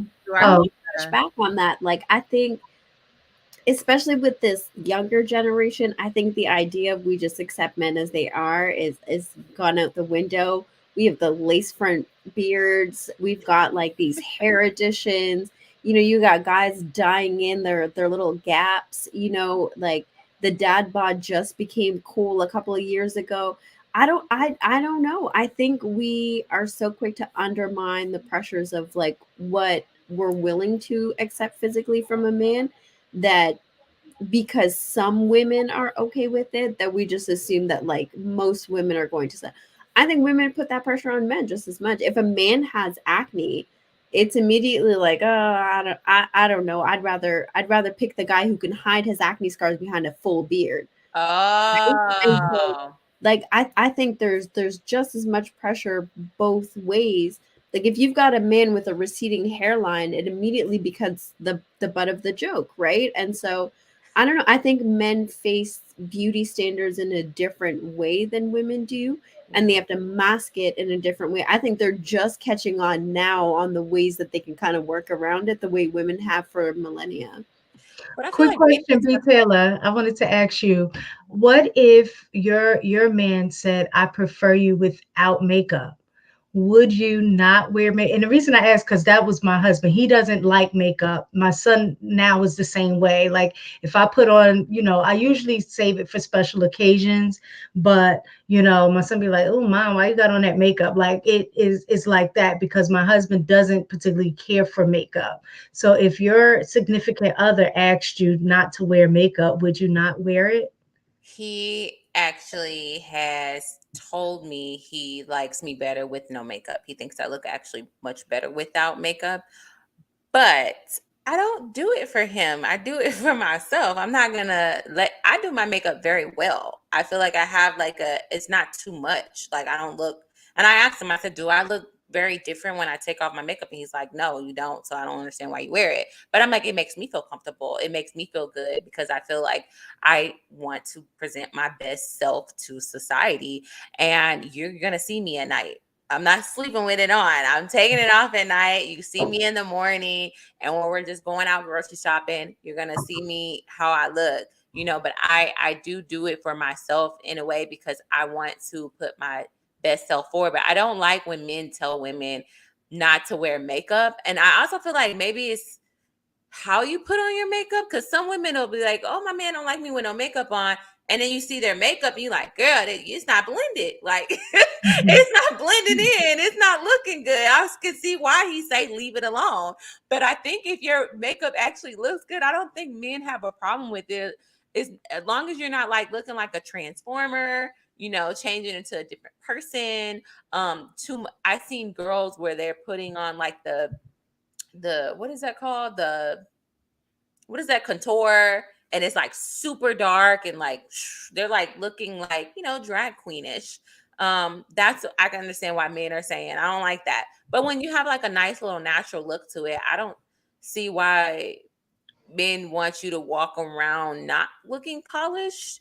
I don't know. I think I always thought that was weird to me when men's like, my woman can't wear makeup. It's like, what is your problem? Yeah. Like, Have you noticed though that these days, like, I mean, I got you. I'm gonna be real quick, Enos. Have you noticed that these days, even when the makeup isn't overdone, you can't really tell the difference between some trans women and some drag queens, Oh, some natural women. So, yeah.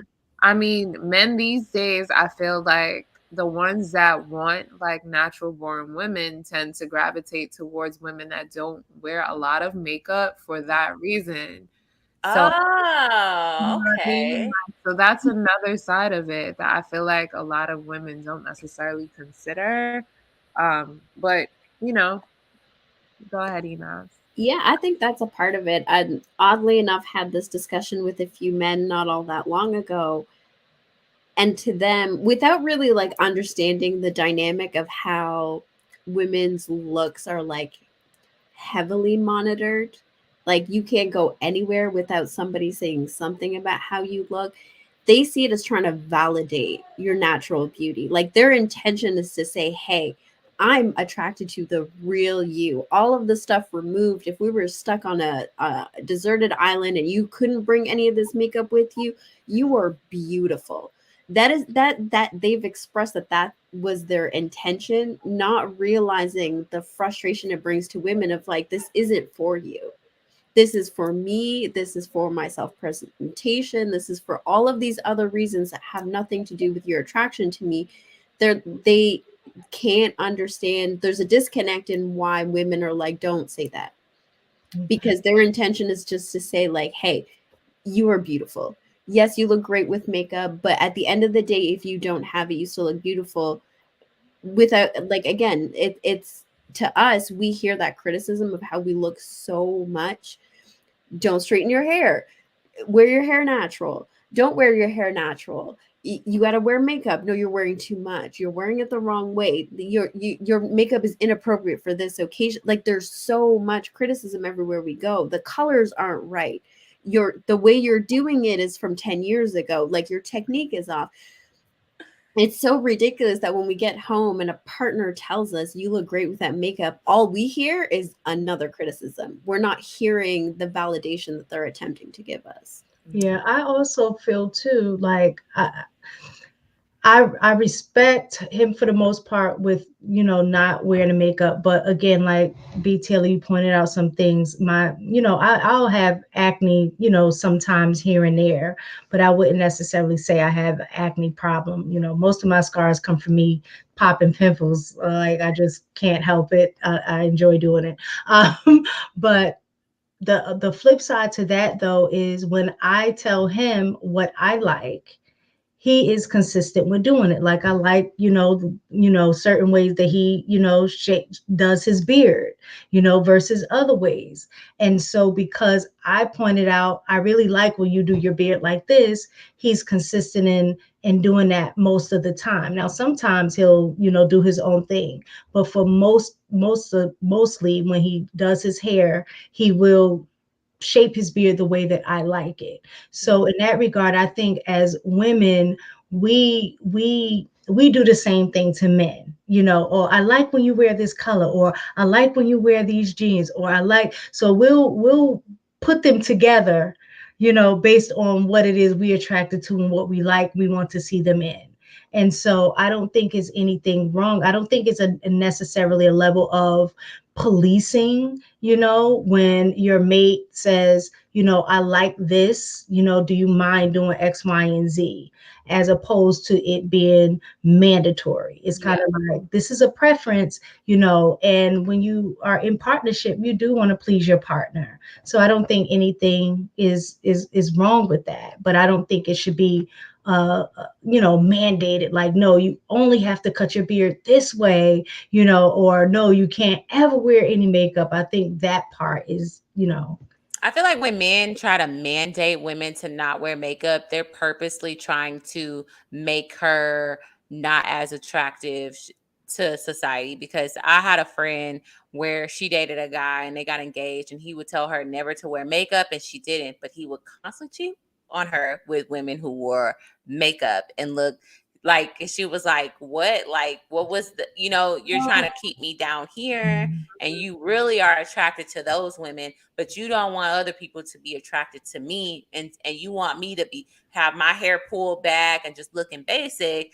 and then you go and run after the women that are wearing makeup and the wigs and the hair and stuff. So she was like, man, I feel so played because, you know, he was telling me one thing, but he was, you know, But pursuing something else. that's the guys. I feel like a lot of guys in general have like the Madonna whore complex. They want the woman that's a lady in a lady in the street, but a freak in the sheets, but not too much of a freak because where you learn that from, or not too much of a freak because who you did that with. You know what I mean? So it's like there's always kind of been like that separation for guys where they feel like they need one type of woman for one thing or and another type for another, depending on their mindset, of course. Well, it's like, okay, well, I can give you both. I'm gonna dress up, I'm gonna be cute, you're gonna get basic me, you're gonna get dressed up me, you're gonna have everything. But no, to your point though, there are guys that will say that and will do that. And those are the guys that tend to be insecure and aren't necessarily sure of what they want and they want to humble their women. You know what I mean? They don't want to feel threatened. They want to forget that like when they started dating that woman, they were attracted to her. And there are other people that are gonna be attracted to her and they don't want to feel threatened by that. So that's like a lot of I'm hearing like feedback. Have like complex. I don't know what type of lady in okay. Yeah, sorry. I was like, I heard a whole bunch of feedback. But yeah, like that's definitely a thing. Where it's like, you know, in a way it's like damned if we do and damned if we don't. Because like you can if you're doing it for somebody outside of yourself, then it's damned if you do, damned if you don't. And that's why I feel like it's a recurring theme here. Like from the first topic we discussed straight through now, it's all about self-governance, self-awareness, caring for self, making sure that you're okay with you and how you're showing up so that nobody else's external influence or no one can have like that much of an influence on how you decide to show up in the world.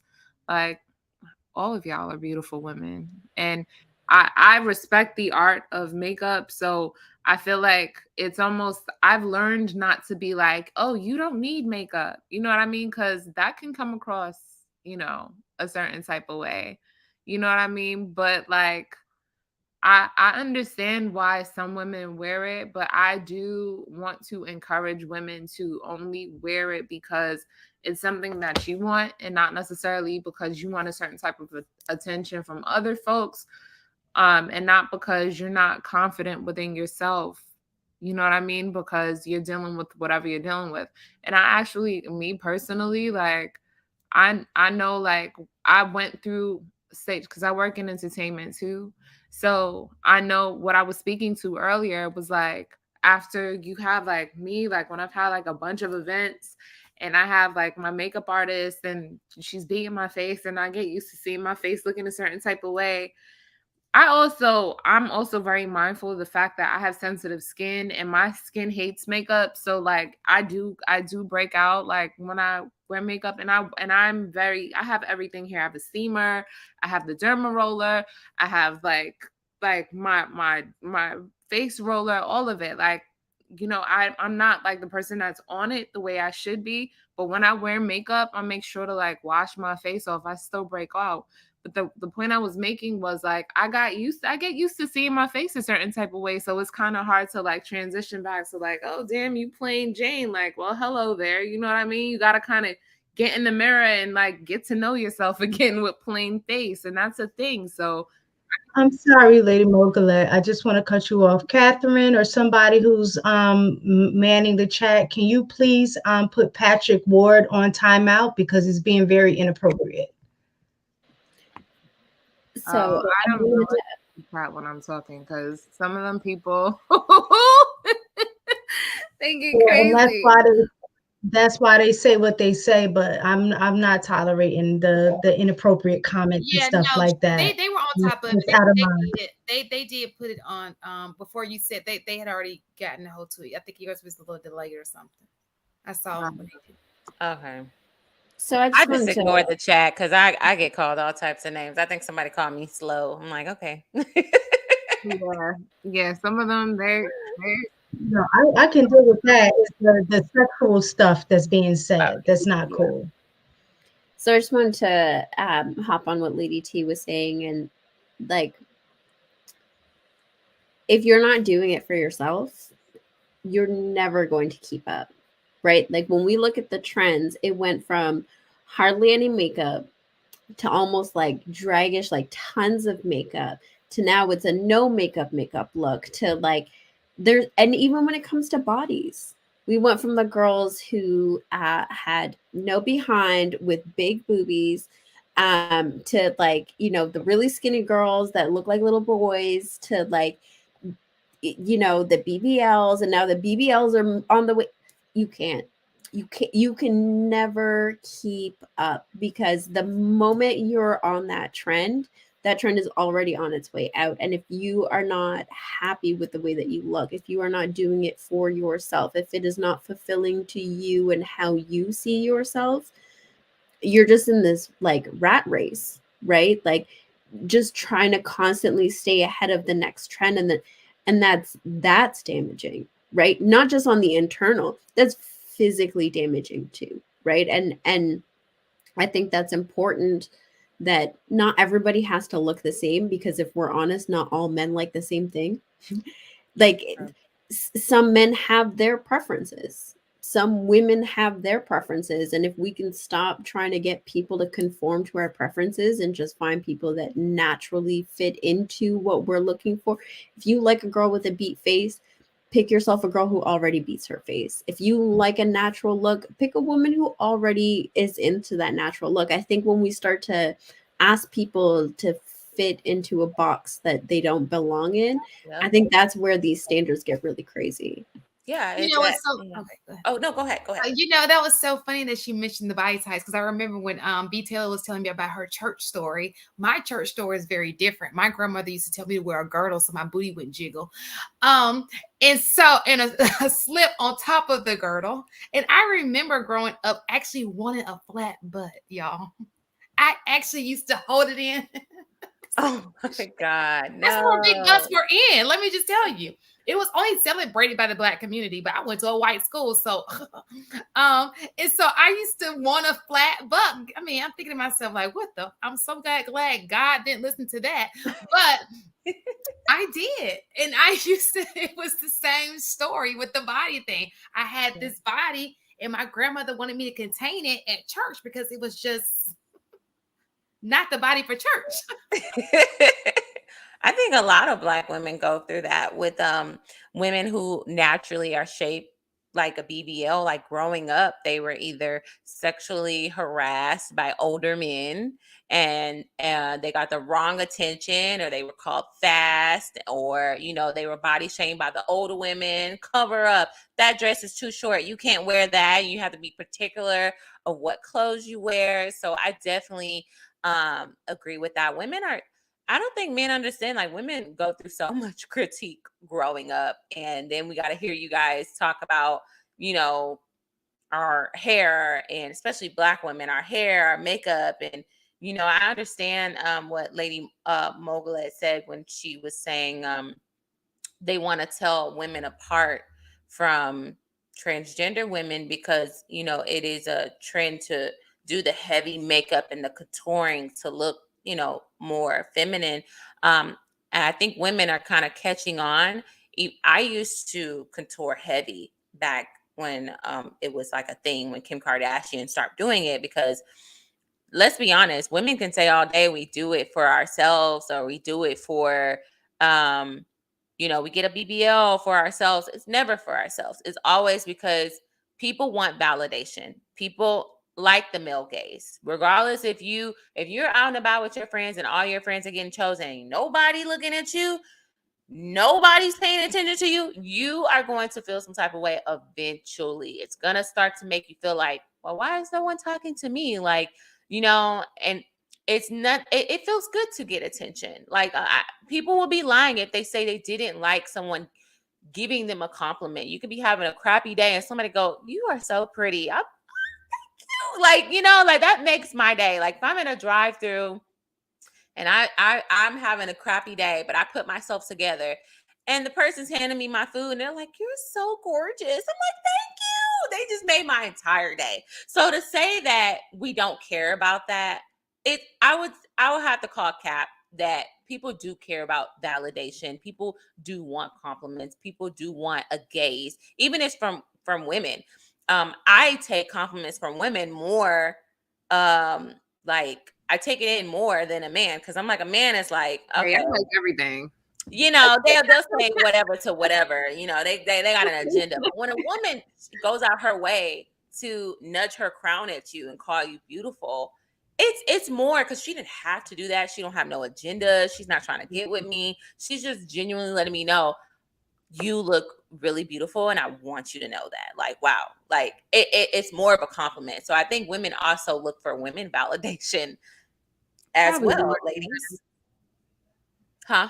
I would say probably, I would say probably more so than men. Like, I feel like a lot of women, like, men think that women get dressed for them. Like, if the woman's not getting dressed for herself, she's getting dressed to hang out with like her girls or to look good to other women. Like, Yeah, y'all men don't know unless y'all are into fashion what looks good. Like, exactly. we get hit on when we go to the store in sweatpants. So like if we're going out, we want to look good amongst our friends. We're not necessarily trying to get dressed for the male gaze. So I'm kind of pushing back a little bit on that because I ain't gonna hold you. Unless it's a man that I want, I really don't care too much like about. And then I to both Shantae and your point, like your story. So I was a late bloomer growing up. Like I got my curves late. Like I was super skinny, 00 in school, flat chested. I had like hips or whatever. I was super petite. But once I did start coming into myself, I kind of felt weird because now I'm in college and like, I only went up to like a size 3, but I appreciate my curves now, because after I had my daughter, I went up to size 6 and I've kind of stayed between size 6 and 8, 10. So like, like it I appreciate it now, but like sometimes it's like the attention that you get from guys is not the same as the attention that you would get from like your sisters or other women around because like you said it comes from a different place. So I don't agree with that. I don't. I think because when we look at where like the idea of looking good for your girls comes from, right? Like B. Taylor talked about how her grandmother ingrained that in her. What we learn about what beauty is supposed to look like comes from a woman. And it's typically a woman who has been chosen. Mm-hmm. Because a man chose me because I presented this way. And so in order for you to get chosen, let me teach you how to present this way. But because it's being taught through women, we bond over that experience. We're flattered that it's not competition and it's compliments. I think there's like this really interesting dynamic that happens where it's softer, right? It doesn't feel like critique when it's coming from another woman. She's looking out for your best interest. But it's still in the male gaze because when we start to look at what beauty looks like in the feminine gaze, it's a whole different ballgame. Yeah, it is. You're not dressing like that to hang out with your girls if it's in the female gaze, right? We're reinforcing the male gaze amongst each other, and we're wrapping it up in something that feels cozy and good, and we're saying we're doing it for each other, but the gaze is still male. Yes, I agree. I mean, I guess to an extent you can say that. I don't know. Maybe not. Because I still feel like, yes, it's, so I can say I can appreciate a respectful compliment from a guy. But again, I feel like when we get dressed, at least for me, I can't speak for everybody else. Obviously, we all have different perspectives.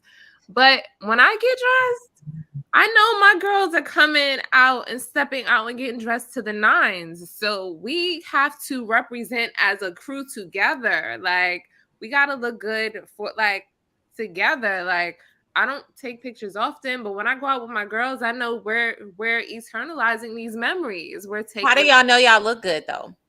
Well, that's what I was gonna say. I think we dress for we dress for men's gaze and attraction, but we want the confirmation from women approval to be like, yeah, girl, you look good.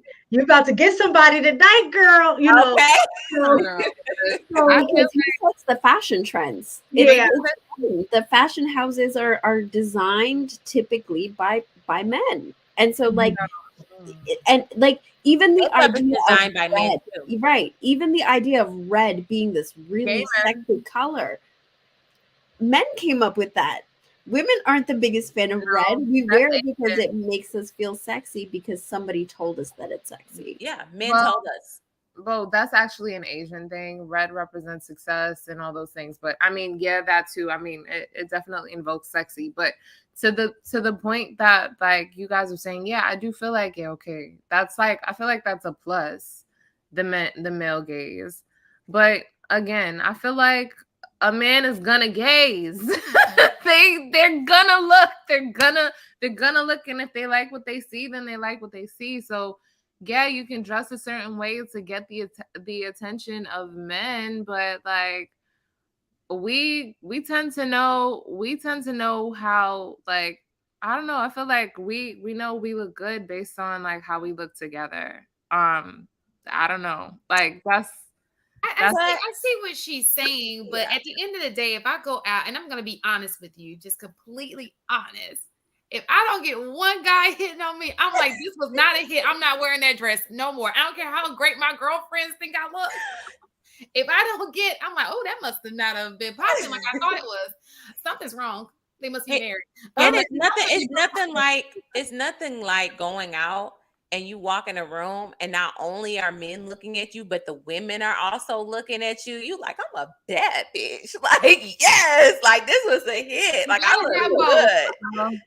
So, and that's how I felt yesterday. I'm not even gonna hold you. I got there. That fashion show, it was the hair show was amazing. But I don't know. I feel like, yeah, there's that, right? But shit, I was gonna say something, but I just lost my train of thought. Oh wait, no, pretty privilege. So I think it goes back to that, right? Because maybe that's something that I've taken for granted, and that's why I don't necessarily care too much as it relates to like it's appreciated. Again, like, don't get me wrong, you know what I mean? It does feel good. I'm not gonna sit here and say, oh, it don't feel good, but I feel like when you're used to getting a certain type of attention, you don't necessarily consider it. Like, at least for me, when I'm getting dressed, I'm not considering male attention. I'm really not. Like, I'm considering, you know you're gonna get it. Right. So that's why I feel That's like pretty privileged. So, and that was the point I was making. That was the part I was owning it. Right. So that's the point I was making. That's probably why some women can easily say like, yeah, I'm not really doing that for these guys because they're going to give me attention anyway. Now, if the attention was to stop, I would probably notice, but it hasn't. And that happens whether I feel like being comfortable and stepping out in some kicks and being tomboyish, or if I feel like getting dressed to the nines and wearing some stilettos and looking good. So that's why I still don't necessarily agree that it's about the male gaze, especially, I mean, and then the other thing, I'm in a really good space within myself right now. So that probably has a lot to do with it too. So I noticed that somebody brought up something in the chat that kind of has my mind reeling around pretty privilege. They brought up modesty. I think modesty is something that takes a really interesting dynamic when it comes to pretty privilege, because if you are conventionally pretty and you are modest, you are making your beauty more luxurious. You're protecting what's considered beautiful. And I hate using this word because it has so much history behind it. But if you're considered more homely, your modesty is considered laziness. It's considered not putting in effort, right? And so I think, because they said, if you're pretty, then you don't have to be modest. But let's not pretend that if you are pretty and modest, it elevates your beauty.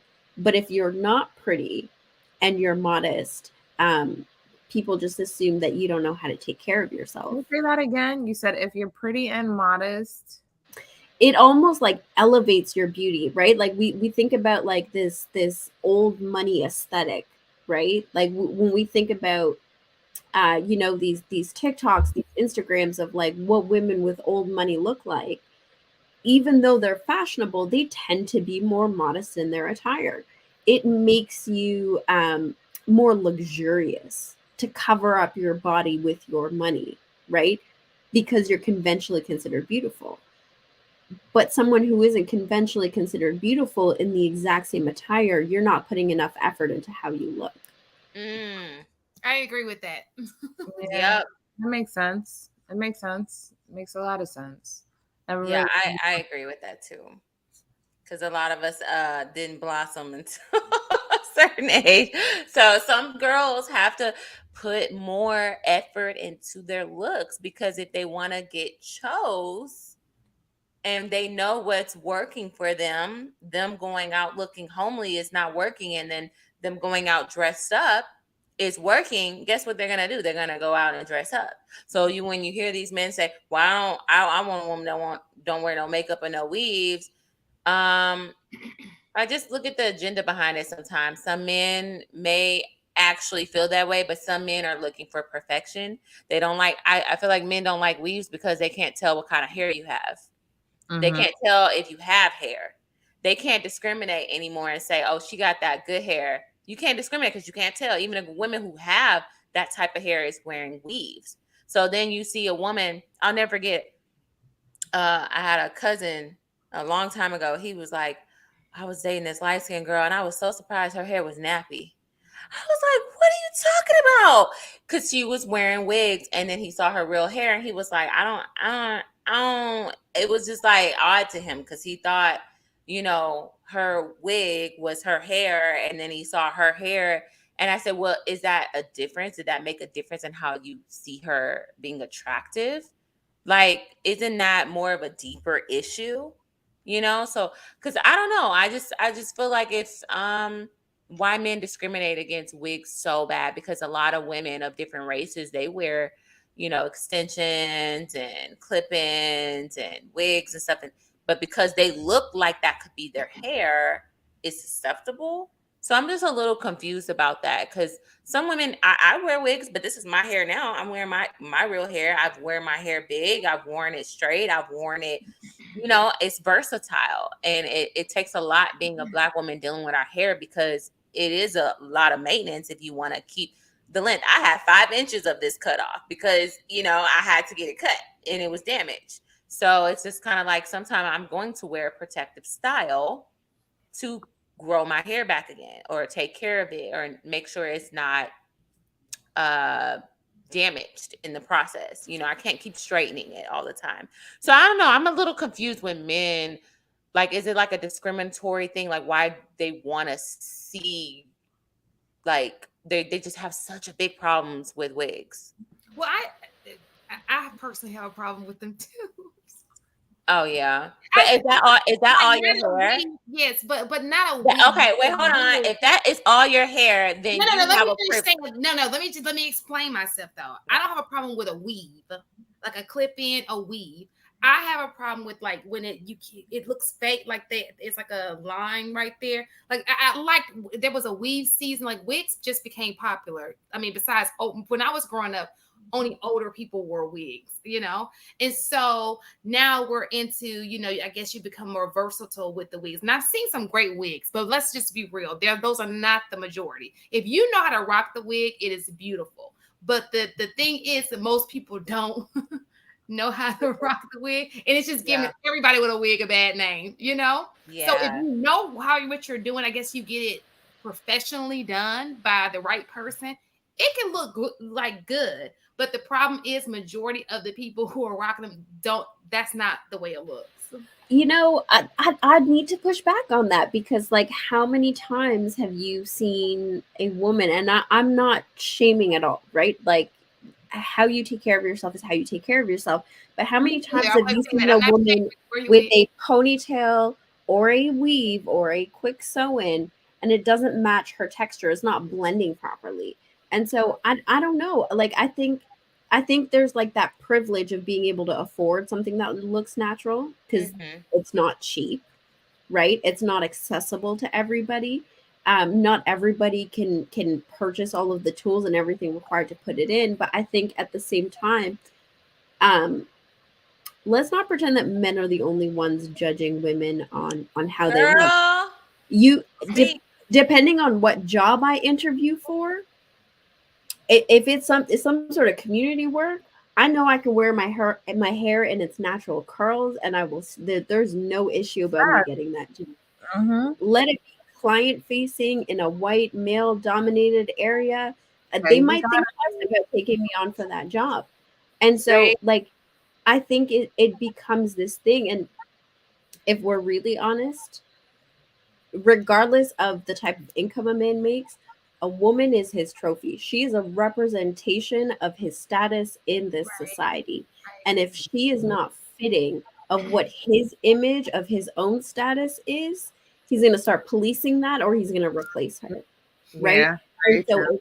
if his image is she's got to be as close to whiteness as possible, then baby, you better get that wig. You better press your hair every other day, every week, whatever you need to do. If it's damaged, we will figure out how to make sure this is sustainable for us. Yeah. But that is his idea. If he's somebody who's more community oriented, then you know what? You don't got to wear so much makeup. You can wear your hair natural. You can throw it back in a bun 7 days a week, and it's not a problem, right? What he values needs to be represented in that woman, unless he's in conflict with himself, which is a whole different discussion, right? But men often want to show off their woman as the prize. Mm-hmm. But what is considered a prize to him is going to look different based on his value system.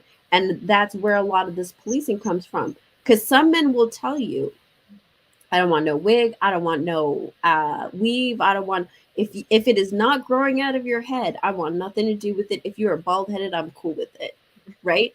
And there are other men that say, "Oh no, if you can't do something to your hair, you are not presentable." Like it's their value system that's being manifested in your physical beauty. They Yeah. want to be represented through you. So maybe the women who wear wigs are not trying to attract the men and don't care what they say when they say, I don't want a woman who wears a wig. And it's like, maybe she's not trying to attract a man like you. What makes you the overall of overall men to pick from? Because there are men out there who marry women who wear wigs. Right. But women who wear wigs still get rings. Mhm. Absolutely. But I think that there goes into play. Like she has a good wig on. Like he's okay with it because it looks presentable. It looks nice. But Yeah. the problem is the people who it doesn't look nice, and that's what's Yeah, I have a problem with those too. I don't like the hat hair look. I don't like that. And that's I probably don't know what that is because you know like, what? Anytime I get in an argument on social media, maybe it's because I had a lot of hair under here, so it's hard to like braid it down so it maybe just kind of look a little bulky at times. But I don't know. Like that's the first thing that Black women come for is your hair. They'll be like, "Girl, if you don't your wig," and and I'm like, "Really?" They'll come for your wig more than a man would. and that's why you should not put on no wag wigs, sis. And now that I'm part of your But network, I paid a lot of money for it. I'm like, what does my wig not look like? Then maybe you can go on my page and let me know because I'm like, what's wrong with my wigs? I don't. and because yes, a woman is going to tell you if that's not looking right because we know more than the men do. Like they know how it looks, but we know how it looks, and the fact that okay, you have a beautiful head of hair on your head. If your wig does not look like that hair, then it's not worthy. Mm. So, you Mm. know. And so I think this goes back to what I was saying earlier, right? About like men set the standard and women police each other around men's standards, right? Like I think it's interesting that it circles back to that, right? Because men will delegate a lot to women. Like let's not pretend that men don't. Like that man may not know how to wash like the floorboards, but if they're not washed, he's gonna point that out. And there will be some amount of shaming from another woman. Oh girl, you didn't do that. You're not keeping his house clean. Like Men set this standard. They don't care about what the process is to maintain it. They delegate that to other women so that women can have these conversations and work that out on how that's going to get fixed. They don't concern themselves with the detail. To them, it's presentable, it's not. What you need to go from A to B, y'all figure it out. And I think it's interesting how we do that to each other as women. We literally were like, "Yep, I got you. Let me go tell this woman about herself to make sure that your standards are being met." Like, I think it's really interesting. Like, if men didn't have that standard of weaves looking more natural as women, would we actually care? Would you really care if your sister was wearing a wig that looked like, the hairline didn't look so natural, or it was denser than what her normal hair is? I would absolutely, because I'm not walking on the street with her like that.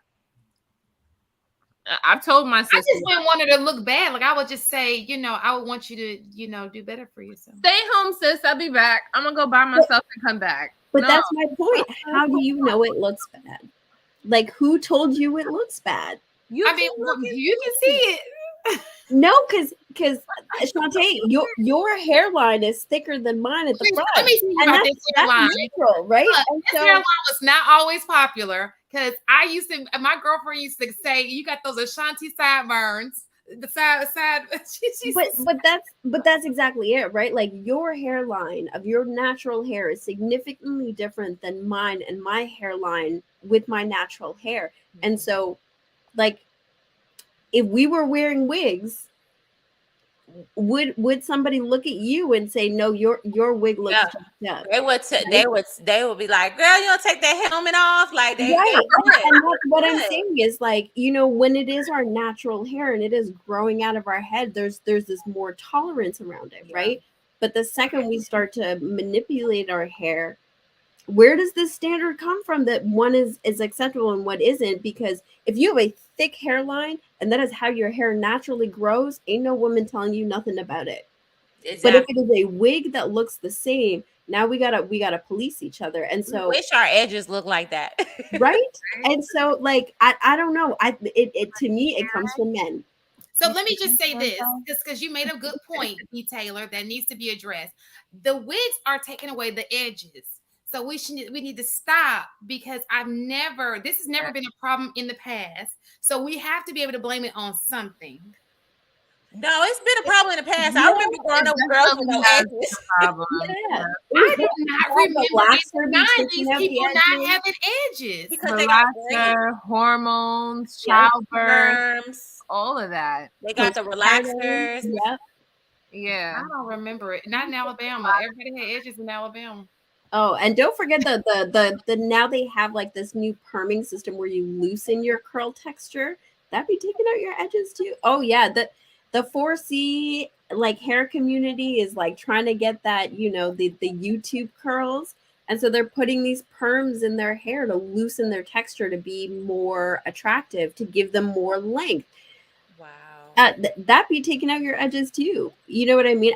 We've always, because we over manipulate our hair, our hair is naturally going to resist to its, like, taken out of its natural state, right? And so I don't know. I think curl. It's called the Gina curl, right? I don't know. I just when we get into a hair topic, that's a deep conversation. It is, and I don't even like to talk about it. I just down the rabbit hole. You do. But I think that black, when our hair is beautiful. I mean, it's beautiful. We just don't give it enough, But I just feel like I'm gonna call cap on a lot of black men that say, "Oh, I want you to wear your natural hair." They're okay with everybody's hair, how everybody on this panel hair look, but let it be something that's 4C, short, and it's like above the shoulders, and it's just like she ain't wearing no makeup. It's just boom. Like, I feel like they don't praise that hair type. Yeah, they praise the hair type that's the loose. I never forget when I went natural. Racially ambiguous. Ambiguous hair. They're like, "Oh, wear your natural hair curly," and then when you wear it curly, your curls are coils. They tight and they short and your shrinkage, and they like, that's not what. No, why don't you straighten your hair? Like, then now it's a different conversation. I'll never forget, it was a black man, and it was this couple, and we were talking about our natural hair, and she goes, I want to be natural one day, and he goes, no, you better put that perm on your head, girl. He did. He told her that. He said, you better keep permanent hair. Don't be trying to do natural stuff. So do they really like natural hair, or do they like natural hair like oh my gosh, you keep saying your name wrong. Ina's. So I have naturally curly hair. Like I have like 3C hair, which but means that's the hair that they like. It's like a 2A, because you know what? Like as long as my natural hair is, when it's in its curly state, it doesn't reach my shoulders. It doesn't. I gotta straighten it to get my little length check and like trim my ends. It doesn't come past my shoulders when it's curled up. And now I don't have 4C hair, right? Because with 4C hair, there's even more shrinkage, right? It's this illusion that it's short hair. And that's why women are pressured to press their hair, relax their hair, wear wigs. Because if you're doing that type of heat damage, your ends be running see-through. Okay, that's what happens. And then you get called raggedy, right? And so like it's like these beauty standards are like so impossible to keep up with. Like I will straighten my hair maybe once a quarter. And yes, it's financial terms, but like I try as much as possible not to do it, because my hair really does grow thick and healthy when it's a natural state. But that I've noticed, and I don't know if y'all have noticed this, depending on the texture I wear my hair, depending on whether I'm wearing a wig, because I wear wigs, I wear weaves, it attracts a different kind of man. Mm-hmm. Every time. Definitely. Absolutely. It's and it's wild to me, because like my face doesn't change. Right. If I don't wear makeup with straight hair, I don't wear makeup with curly hair. If I wear makeup with curly hair, I wear makeup with straight hair. My body doesn't change. I haven't modified my body in any sort of way. And not to shame anybody who does, all the power to you. Who I am hasn't changed, but the men that I attract, depending on how I wear my hair, will absolutely change. Yeah, that's very true. Because I agree with that. I want to call something out right quick. Okay. This makes my point. Wrong B. Taylor, Holly Berry, biracial. Nia Long, her hair was straight and permed and slick. Then Dewey Newton, I just looked her up. She's also biracial looking. You guys are capping. That's like, you couldn't name, look, you didn't say Lupita. You didn't say Lupita hair. Right. But you know what? This is a perfect example. You know what? Back in the day, that kind of reminds me with the Nia Long statement. Back in the day, like we had the Tony Braxton's, like, but their hair was they cut it so short, but it was like a cute, short haircut, and maybe that's what he's referring to. But even with that, my head is too big for that. If you ever meet me in person, I got a big head. But you couldn't see their texture. You couldn't see their texture. That's the thing. You could not tell what kind of texture. I'm talking about short afro, like Lupita had, like the short afro hair. Not because if you have that type of 4C hair, they want it to be big, right? They want it to be long. But when it's like short and it's like above your ear, it doesn't go past your ear, that's not what they're praising. They don't want to see your texture. So they're maybe they want it styled. But that is a style. That's wearing your natural hair. What's wrong? Why do you have to style it? I see what you're saying. If you really want us to wear our natural hair, then why do we have to, Black women, why do we have to stretch our hair? Why are we doing the twist outs? Why are we stretching our hair? Because we want that length to show, I want them to see that my hair is long, and it's like we're always fighting with our hair and humidity because it shrinks up our hair. It ruins the curl pattern with the twist outs and the curls, the rollers and stuff like that. We do that for a reason, because us just wearing it in its wild state and how it naturally grows out, that's not praised among men and women in our community. We look at it like, why she ain't comb her hair? She ain't moisturize it. And it's like, it is moisturized. that's how it naturally looks. So there is a bias when it comes down to natural hair. So when I hear a lot of these men say, we want y'all to wear y'all natural hair, no, you don't.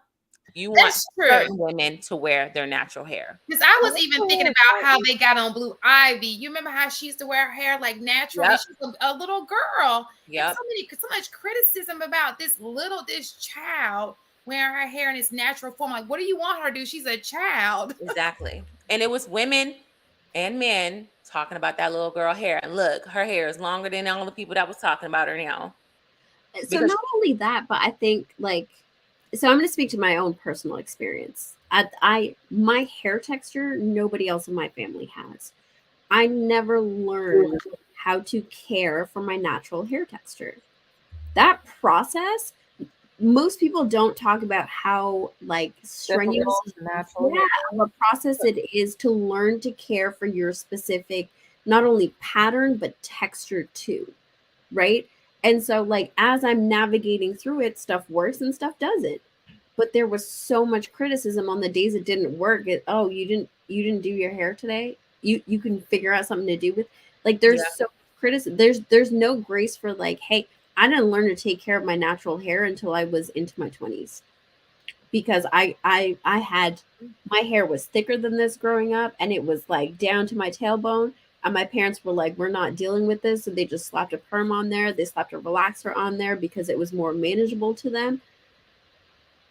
When I decided to go natural, they couldn't help me because they'd never dealt with they hadn't dealt with my natural hair in forever. And my friends weren't helpful because their hair texture wasn't the same as mine. Their curl pattern wasn't the same as mine. And it was just like this constant criticism. There was no grace of like, you know what, she's still learning. And the YouTube girls didn't have my kind of hairstyle, my hair when I was at that point, right? Like these young girls now, there's so much diversity when it comes to hair on like, and hair care now, that it's different.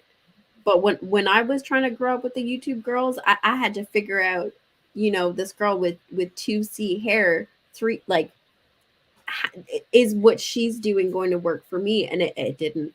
It really didn't. And it was a hot mess a lot of the time. Can I ask you a quick question? Are you mixed? No, I'm East African. Okay, so because I was trying to, I didn't know if your mom, like, because usually it's the moms that's like, you know, that know how to do the hair. So what kind of hair does your mom have? So my mom has like, her hair has like a kink to it, but it's pretty straight. She doesn't have any sort of curl pattern to it. Mm-hmm. And her hair is like 3 times as thick as mine. So she had no idea what she was dealing with. And she grew up with her hair being relaxed. So she was never taught to, and in certain like East African, Middle Eastern cultures, mm-hmm. curly hair is unruly. It's not done. It's not presentable. And so I grew up. That's how it is over here too. They think that too. Yeah. So I grew up with that mentality of like, it's a no to wear your hair that way. And I had to, through my own process, teach my parents that like, no, my hair in its natural state is still beautiful. It's still presentable. I can still style it and go to a wedding. I can still go to a graduation. I can still do all of these things with it and it still be presentable to the public once I learned to care for it. So like we grew together in unlearning that. But I was in my 20s when I learned to do it. And we're going to welcome official Rico Will Music to the panel. He's going to come and represent for the men, I guess. So welcome aboard. Hey, I don't know where you want to jump in because we went from, you know, pretty privilege to excusing bad behavior to a deep dive into pretty privilege, from hair to skin color to skin tone to whatever. So where would you like to jump in? What served you the most?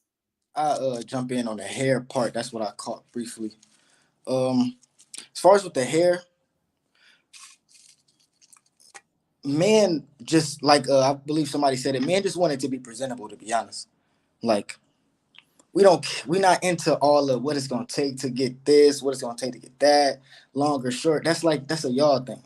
We just want y'all to look beautiful. You know, it could be natural. It could.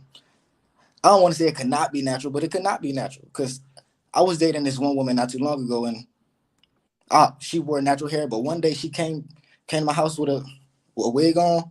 I was like, damn, you look good. But I always liked her natural hair. But it was like, but the next a couple of days later, she got it. It's like, oh, it's not looking good. You got to go get it retouched up. You know what I'm saying? It's like, but that was the one and only time while we were dating that she actually wore a wig or any type of weave. Other than that, it's in a bun, and like you said, it's natural, but it's like it's the bun. It's in a bun. But how I liked it is, she had to blow it out. So she put it in the bun. She blow it out and then put it in the bun. So instead of just being crinkly and just curly, you know what I'm saying? It was like I like it blown out, then put it up at the top. You know what I'm saying? But So you made my point for sure. yeah, Thank you for saying that and being yeah, honest about that. no, for sure. But because we like it presentable, just you got to do something. You know what I'm saying? Like, of course not. Wake up, just mat it down, fro. Nah, come on, nah. It's But like that's naturally, if you're asking us for natural, that is our hair. So you're basically telling us that you really don't like our natural hair. If no, you're telling us you wanted to blow it out into something straight, that's not how it grows out of my scalp. It may grow out mushed up and crinkly. That's how it, but then you said that when you saw her with the wig and it looked nice, you're like, damn, you look good. Then when she blows it out and it looks like she has a lot of hair in her puff bun, it looks good. But when it's smushed in, like I said, the 4C short hair that's like smushed in and shrunken up and above her ear, you guys are not liking that. but that's the same thing as like if you had a guy and if you had a boyfriend or a husband and he grew a beard and it's just all patches right here and he don't never comb it, you can be like, babe, can you kind of do something with that? Or like men have to do the same thing also. We got to get lined up. You got to brush your hair with waves. You got to, everybody got to take care of their hair. You know what I'm saying? It's men don't just wake up. Now So, you do have some that wake up and just don't do nothing with their hair. so I have a question for you as a man. Mm-hmm. And are you a single man? Yes. Okay. So, honest question for you.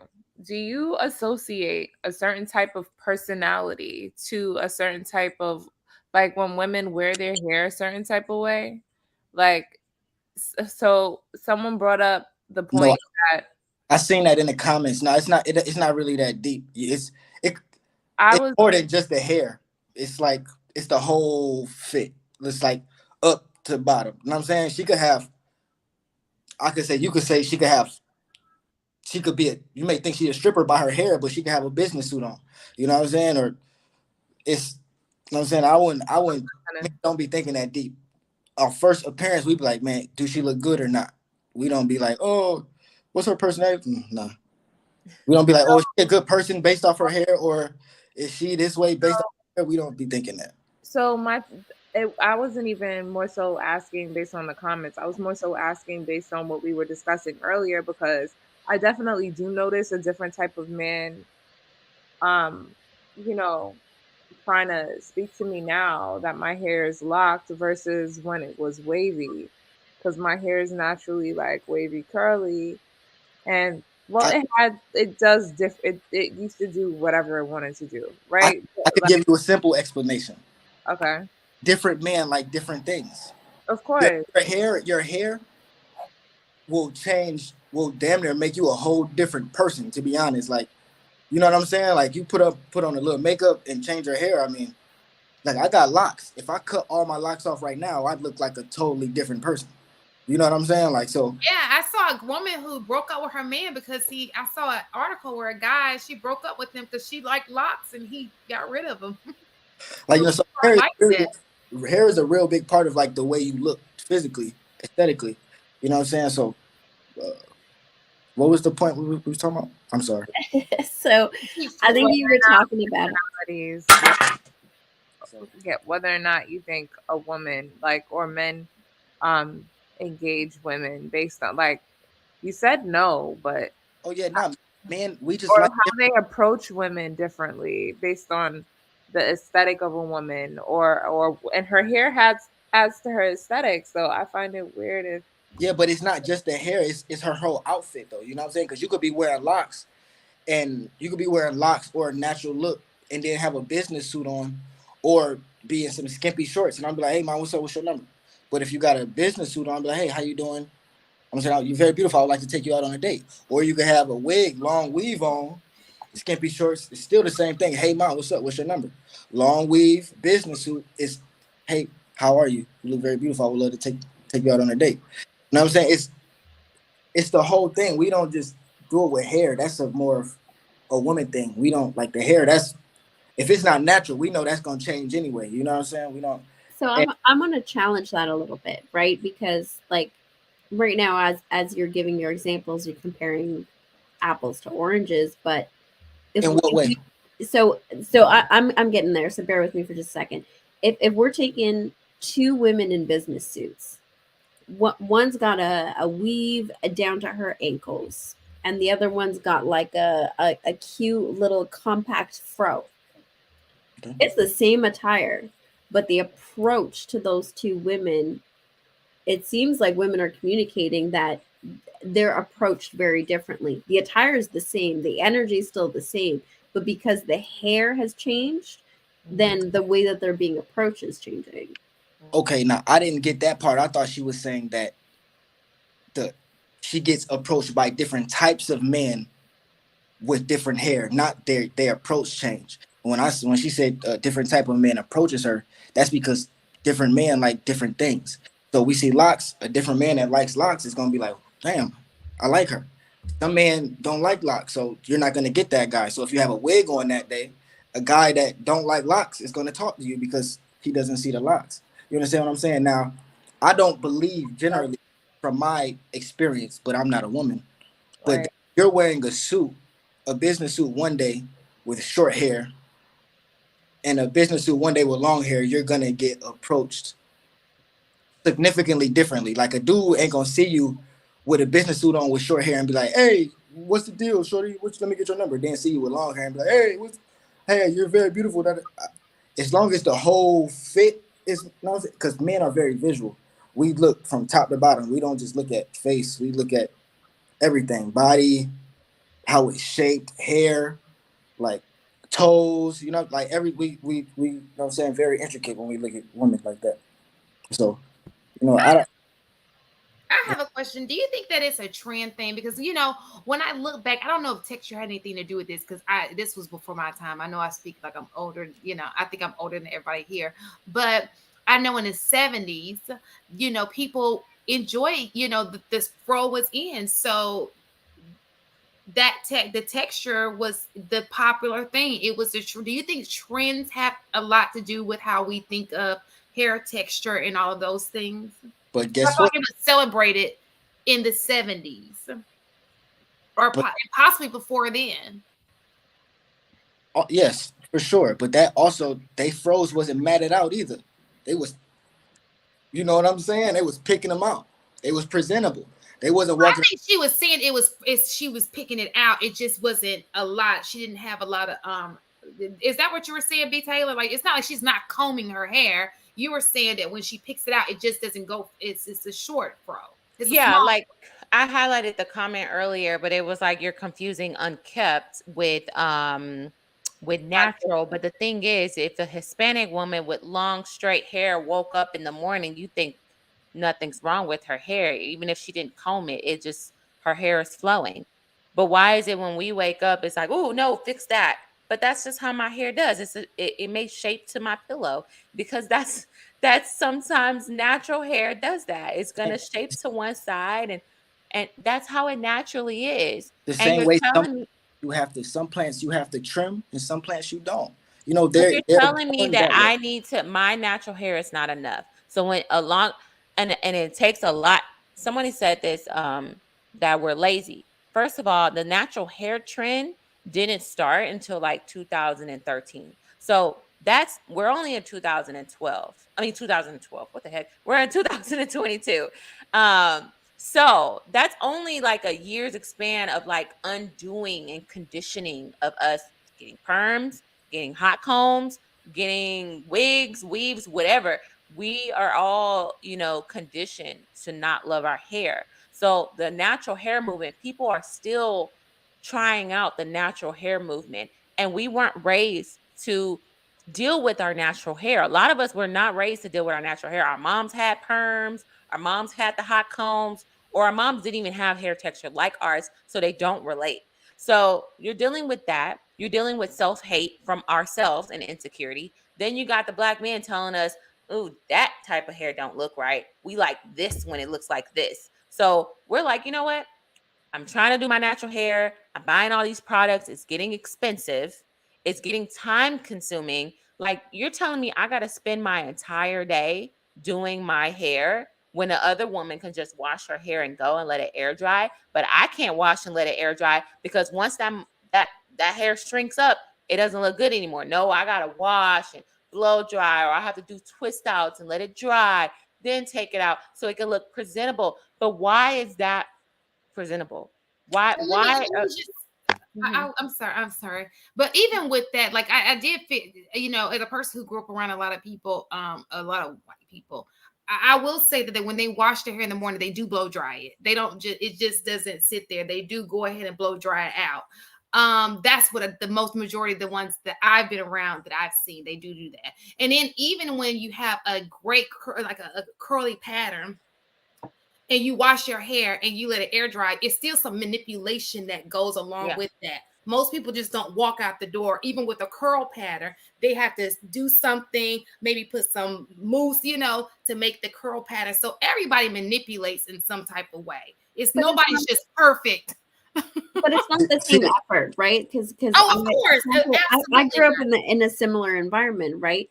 Those girls that would blow dry their hair in the morning before school every day, that was tops. Like if they were taking their time, a 10-minute process. Yeah. It was not a 4-hour process. No, right? I agree with that. And so it's different, right? Because the level of manipulation they're doing to their hair is minimal. And so the damage is minimal. So they're able to grow it thicker and longer, right? Whereas when we're manipulating our hair to look the same, it's going through so much processing. It's going through so much damage that even just the effort of retaining that length adds another layer of process to what we're doing with our hair, right? And so I think it's a little bit unfair to kind of compare those two, right? Well, I'm not. But what I was saying was, he was saying I was comparing it to just combing the fro out. Like when you get out the shower, you don't have to.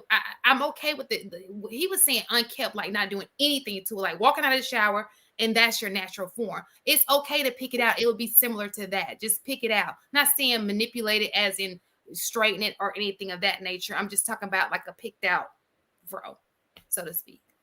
See, the thing with, I could easily say the thing about white men, like they have straight hair. They don't got to get their hair cut. They don't got to get it retwist. They don't got it lined up. They can get a haircut if they want. I mean, it's our culture. That's just our blood. That's the things that we were born with. There's women of color that don't have to straighten it, that are born with straight hair. You know what I'm saying? Like it's the cards that we were dealt. You know what I'm saying? Like we can't just be like, oh, I get it. We're having the conversation and it's about pretty privilege, but everybody has to do something with their hair. You can't just be like, oh, just be comfortable just not doing anything just because you want to be taken how you are. You know what I mean? Like, I get it that you want to be accepted just for your natural self, and you don't think that black men really understand what you think that I heard somebody say you mistake unkept for natural. And I get that, you know what I'm saying? A lot of things are misunderstood between men and women. I think to add on to that, I don't know, because other women of different races or different hair textures, they don't have to stretch out their hair. They don't have to, blow dry it out for it to be acceptable. They can just wash their hair if they have those loose textures. It's just acceptable. So Or if you have straight hair, all you gotta do is comb it. But my hair, if I comb it, it's gonna shrink back up. It's not gonna do anything. I'll just say this one point. The other cultures, they be like, my hair is messed up, and just because I'm black, I can't even. I be like, what you mean? Exactly. They be telling their girls that they messed up. They always tell their girls their hair is messed up when it's messed up. Oh hell yeah! We just don't see it, but they're messed up different. You know what I'm saying? Like what?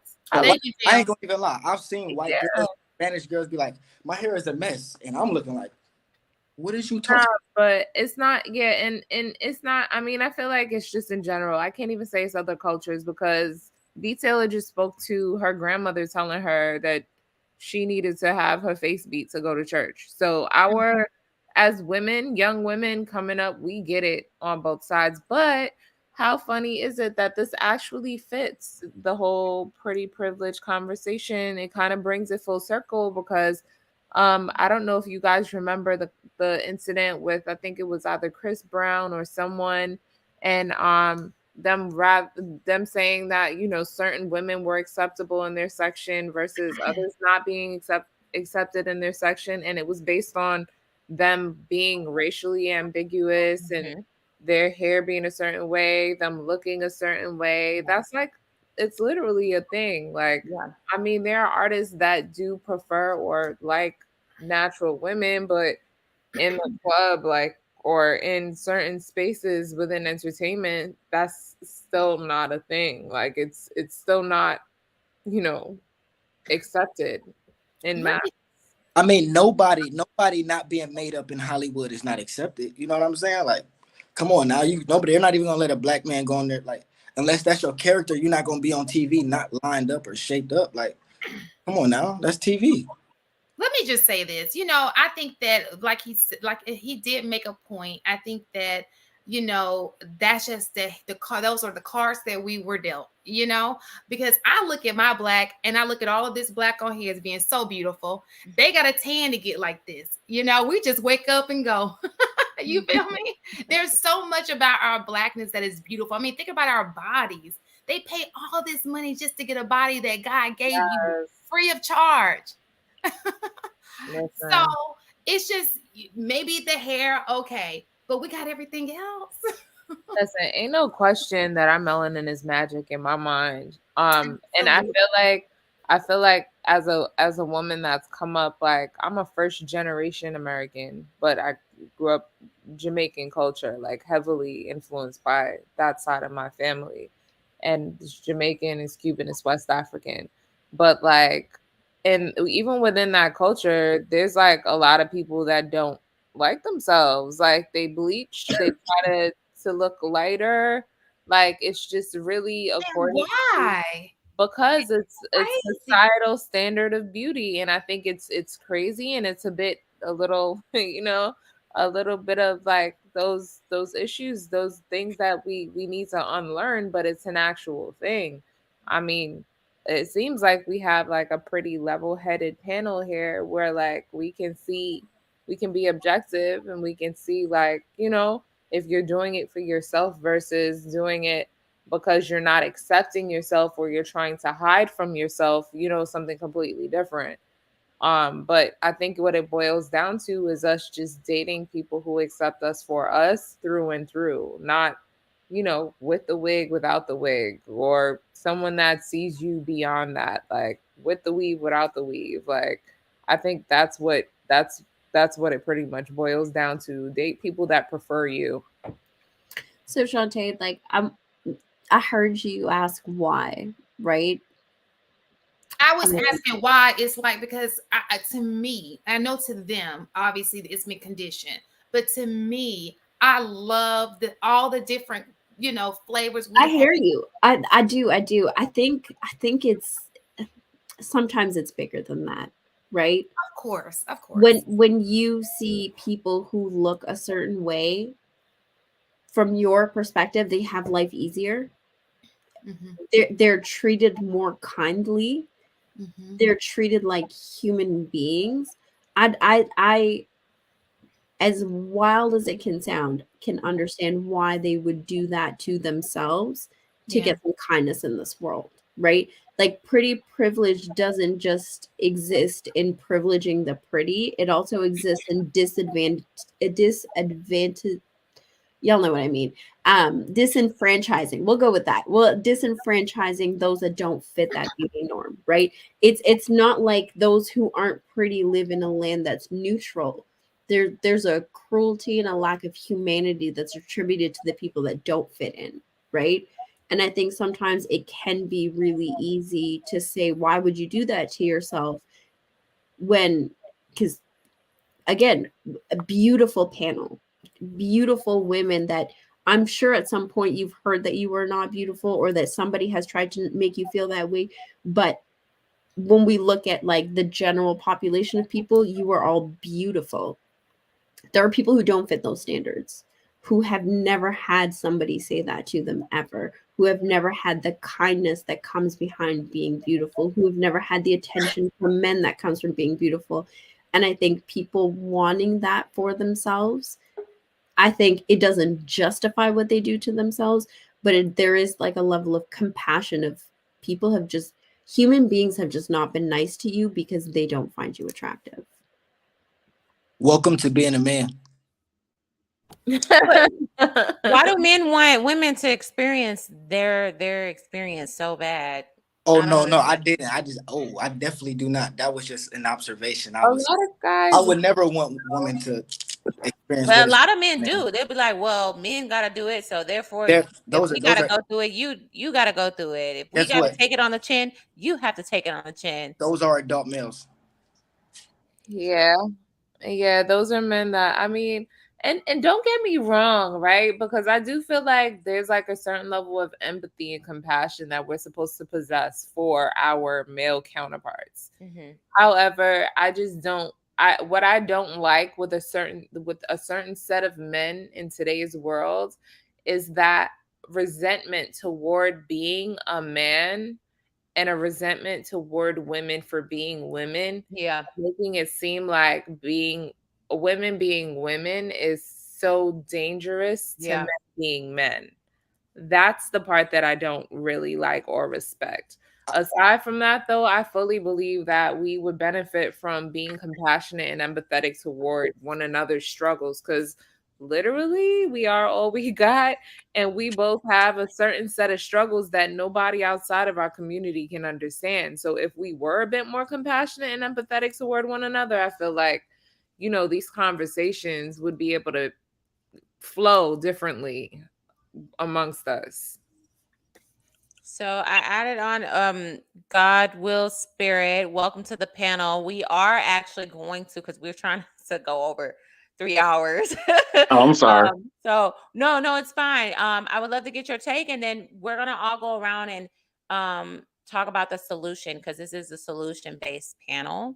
And what solutions do you think? So kind of like have that in your mind as Will speaks. I got you. So, Lady Mogalet, I was the one that made the comment in the chat where I said some men tie hair to personality. Um, I'm not saying it's right. I'm not saying it's wrong. It's probably more wrong than anything because I guess you could say I was thinking about it before I came on. It's probably like a form of prejudice. But I think the reason some men do because hair is so intentional, especially when it comes to our women, right? So, for example,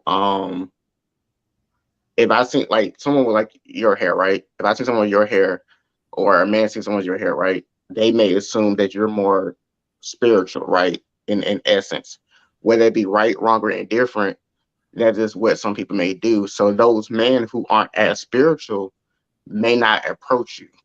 So that's the reason why some men approach women based on their hair. No different than I can't remember if I think his name Rico said it earlier or not. Like someone with like very long weave, like Cardi B just did a song the other day talking about how long her far her long weave go down to her butt, whatever, right? And we know typically people with long hair that go down to their butt typically is tied to stripper culture, right? So if they see that, they like, okay, she a stripper, or she this type of female that's probably for the streets. So then a certain type of man is gonna go approach her. So I think again, not all men, because we can't never say all, right? But I think some men just naturally just tie hairstyles because it's more of an intentional thing when your hair is not natural to the type of woman, and then that's why you get certain men approaching you when you change your hair up. That makes a lot of sense to me. Yeah. But I didn't. I mean, Rico mentioned it, but I try to stay away from the chat. I said the Yeah. whole personality com the theory or I brought that up based on like us speaking about like the different kinds of men that approach us based on Right. like our hair. But what you said makes all the sense in the world, and I think it's valid. It makes sense, you know, like Yeah, it goes back to us being hunters, right? So based on the type of hunter, so to speak, you have they want what's the so-called easiest kill based on their hunting skills, their ability to get women, right? I joke with my wife all the time. I was like, some women are just easy. So like, what you mean? I'm like, I can tell, a woman that's easy, that's for the streets, versus the women I actually got to put effort into, right? So like, I would know if I was out and about and single, and I came across Shantae or B Taylor or any of y'all, really, honestly, I would have to put work in. If I don't want to put work in, I want to be lazy.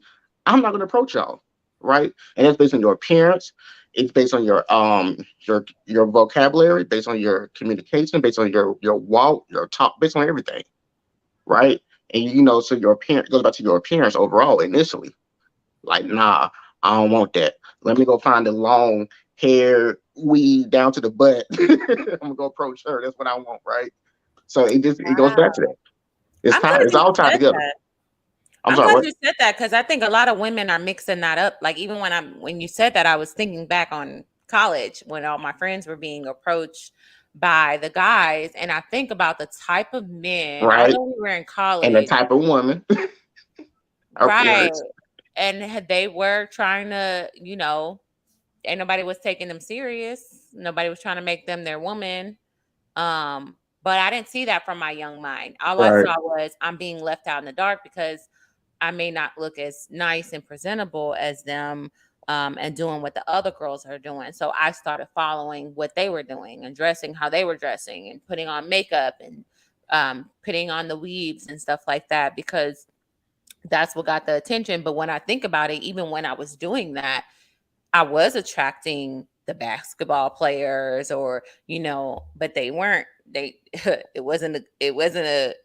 didn't end well. We'll just say that it didn't end well in the dating game.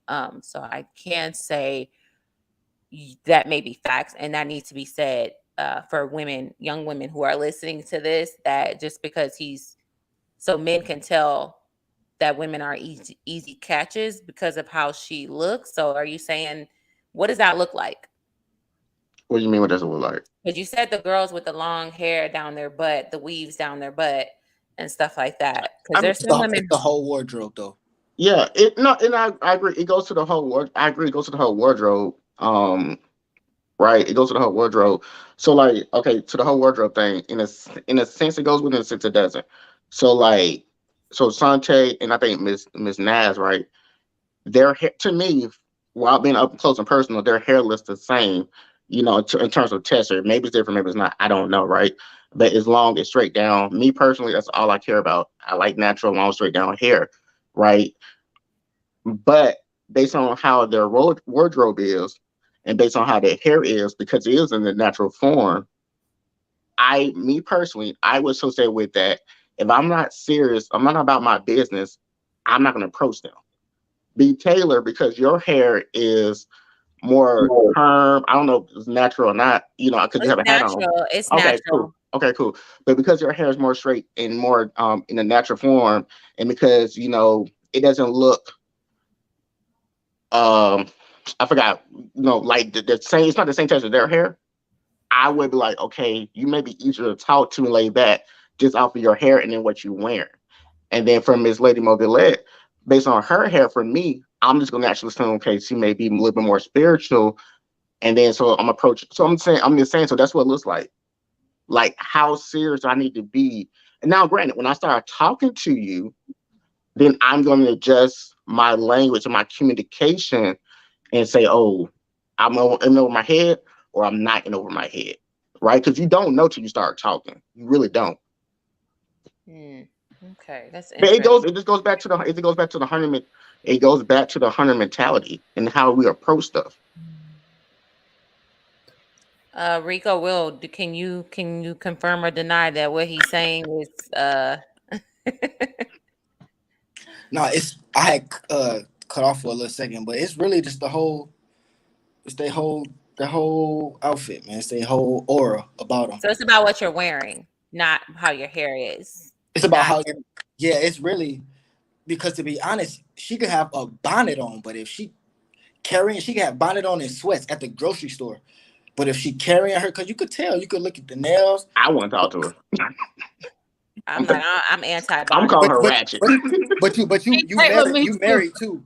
You married No, too. true, you're right. I am. And But how I'm just long? saying, And how long if you I been was single, married? I'd be like, nah, she ratchet. I ain't You calling walk her. out the house with a bonnet on. That tells me enough right there. Okay, maybe Yeah. but that was just that was an example. You know what I'm saying? But she could, you know what I'm saying, have it in a little ponytail. You know what I'm saying? That was a little extreme. The bonnet. You know what I'm Yeah. saying? You have it in a ponytail. It could be a little messy. You know what I'm saying? She could be in some sweats. But if she carrying herself, you know what I'm saying, right? You're gonna be like, man, she look good. It's you could as a man, you could see through all that. You know what I'm saying? But yes, we judge a woman based on the whole thing. So if you for the streets, we could tell based off what you dressed like. Even if you're not, if you dress like that, we're gonna assume that. And then that's be crazy when women say, "Well, that's not right based on the." It's a uniform. You know what I'm saying? It is what it is. If I'm in the streets, if I'm walking the street and I'm got my pants sagging, yeah, hey, police might come messing with me. That's just it's not right. It is what it is. They No, to I'm in, no I'm in, to I'm in, to Rico's I'm in, point, I'm in Detroit. if I'm in Detroit, so they So, they can't stop and frisk out here. So you know what I mean? but okay, so I don't think that's a fair comparison, right? Because if your pants are sagging, you can pull them up. It's a really quick adjustment. But And if you dress like a slut, you could go change. Excuse my language. no. So I understand that part, right? Talking But about when it hair, comes though. to, when we're talking about hair, like that conversation gets significantly more complicated. And here's my point behind that, right? God Will Spirit referred to B. Taylor's hair, my hair, Lady T's hair, and Shantae's hair as being in its natural state. Uh, this is not the natural state of my hair. I had to do a whole lot of manipulation to make my hair look like this today. Yeah, my It, hair got pressed. My hair is pressed out. Hey, right. I ain't So gonna lie. When men so say is that, mine, but we it's don't really. humid today, so it doesn't look as sleek as B Taylor's, right? And so I think there's this disconnect between men and women of what the definition of natural hair is, right? I think from what I've learned from the two of you is that as long as it is growing from your hair, no matter like from your head, no matter what you're manipulating it, y'all consider it natural hair. But when it correct. comes to women, it's the natural state of it that we consider natural hair. And so I think when we have these conversations about men saying I like natural hair, women are thinking, okay, well, in its natural state, but men haven't actually communicated like, no, it's just got to come out of your head. Whatever you do to it, we're cool with it. It just has to actually grow from your head. And I think I've learned that from this conversation that our I did definitions too. of that are different. But that's what I was getting at is like that's a certain type of hair that they want. They want that's what's growing out your head, right? And we're natural. We're going natural. We ditched the perms because we realized it was bad for us. It was bad for our body, our health, and everything. So we're not getting perms anymore. But when I get my hair pressed out like this damaging my curls. So I don't even know if my curls are gonna revert back. And or heat training. A lot of women are manipulating their hair because we realize that y'all want us natural. Y'all just don't like our natural hair. Y'all want it in a certain state. Just like you said, y'all want it blown out. Y'all want it straightened out. Y'all want it curled a certain way or kept a certain way. There's nice words that you guys are playing on that. But at the end of the day, y'all don't like our natural hair, the kinky hair. That's not what y'all are saying y'all like. Unless it's long and big and flowy or stretched out, that's not what y'all feeling. Are you Y'all talking So like, about talking about yeah, Naturally un, styled hair. are you talking about Naturally unkept hair? styled yeah, hair. yeah. Are you talking about yeah, unkept hair, B Taylor? Are you saying we don't like unkept hair? I'm saying y'all don't like our natural hair, which I'm is saying you talking about our before. natural hair is deemed as unkept. I don't know if you know the history of No, our hair, but we no, weren't even allowed in corporate America without our hair being straightened. I'm asking a specific question. I'm talking about, but when you get up in the morning, are you talking about before you decide what to do with it, or are you just talking about just get up in the morning and you talking about men don't like that, or you talking about you get up in the morning and you do what you think is presentable, and men don't like that. I think what we get up and do what is presentable, because presentable to me could be me waking up and shaking my hair and kind of fluffing it a little bit, but not stretching it out, but just fluff it a little bit, and it's like I look like a little microphone. Is that going to be attractive to you guys? Probably not, but anybody, Exactly, that's what I'm but saying. anybody fresh out of the bed is probably not going to be attractive to anybody though. Come on now. No, there's You what gotta if be Kim more realistic. Kardashian woke up out of her bed with her hair all over her face and stuff. Y'all gonna find that sexy. Y'all She gonna got say, different "What? blood. Your hair's all messed up." She I got didn't even different blood notice. than you. She got different blood than you. That's But not. so Rico, no, right? Because Black women come in all shapes, textures, lengths, all of this stuff, right? There are Black women who naturally are born with the Kim Kardashian hair, right? Okay. What hang on one second. So what B. Taylor is trying to say is the Black women that wake up in the morning with hair like that. Like my hair is pressed right now. So if I wake up in the morning and I haven't tied it up and put it away, it's going to be all over the place. That's still considered more attractive than when I wear my hair in its natural curly state and the pillow's kind of taking control of it, right? It's the idea of because of the way that it falls, right? It doesn't even have to be that's how it grows out of my head. Because of the way that it falls, one is considered acceptable and one is not. Even when it comes to manipulating it, right? Even when it comes to manipulating it, I can manipulate. Those wash and goes, they sound a lot easier than they are, right? Like there's a whole process behind it. But I can wash and go. I can go through all of like the moisturizing and the gels and breaking the cast and all of this stuff to manipulate my natural hair for it to sit in its natural state. And somebody's gonna look at me and be like, "You didn't do your hair this morning." I get that, but that's the same thing as if I didn't. It's Black men that wake up and they don't have to do nothing with their hair just because they may be mixed with something, and it's Black men that have to get up and brush their hair. There's Black men that got to wear do-rags. Just like me, if I had a fro and didn't have locks, I would have to wake up and do something to my hair. There's a difference between short hair maintenance and long hair maintenance. When I wake up out the bed, I can probably do the lowest, throw some oil in it, you know what I'm saying? Do whatever, throw it in a ponytail, I'm good. Just because I have locks. But if I had a fro, I would have to do something to my hair. And if I didn't, y'all would be like, y'all be looking at, man, he's unattractive.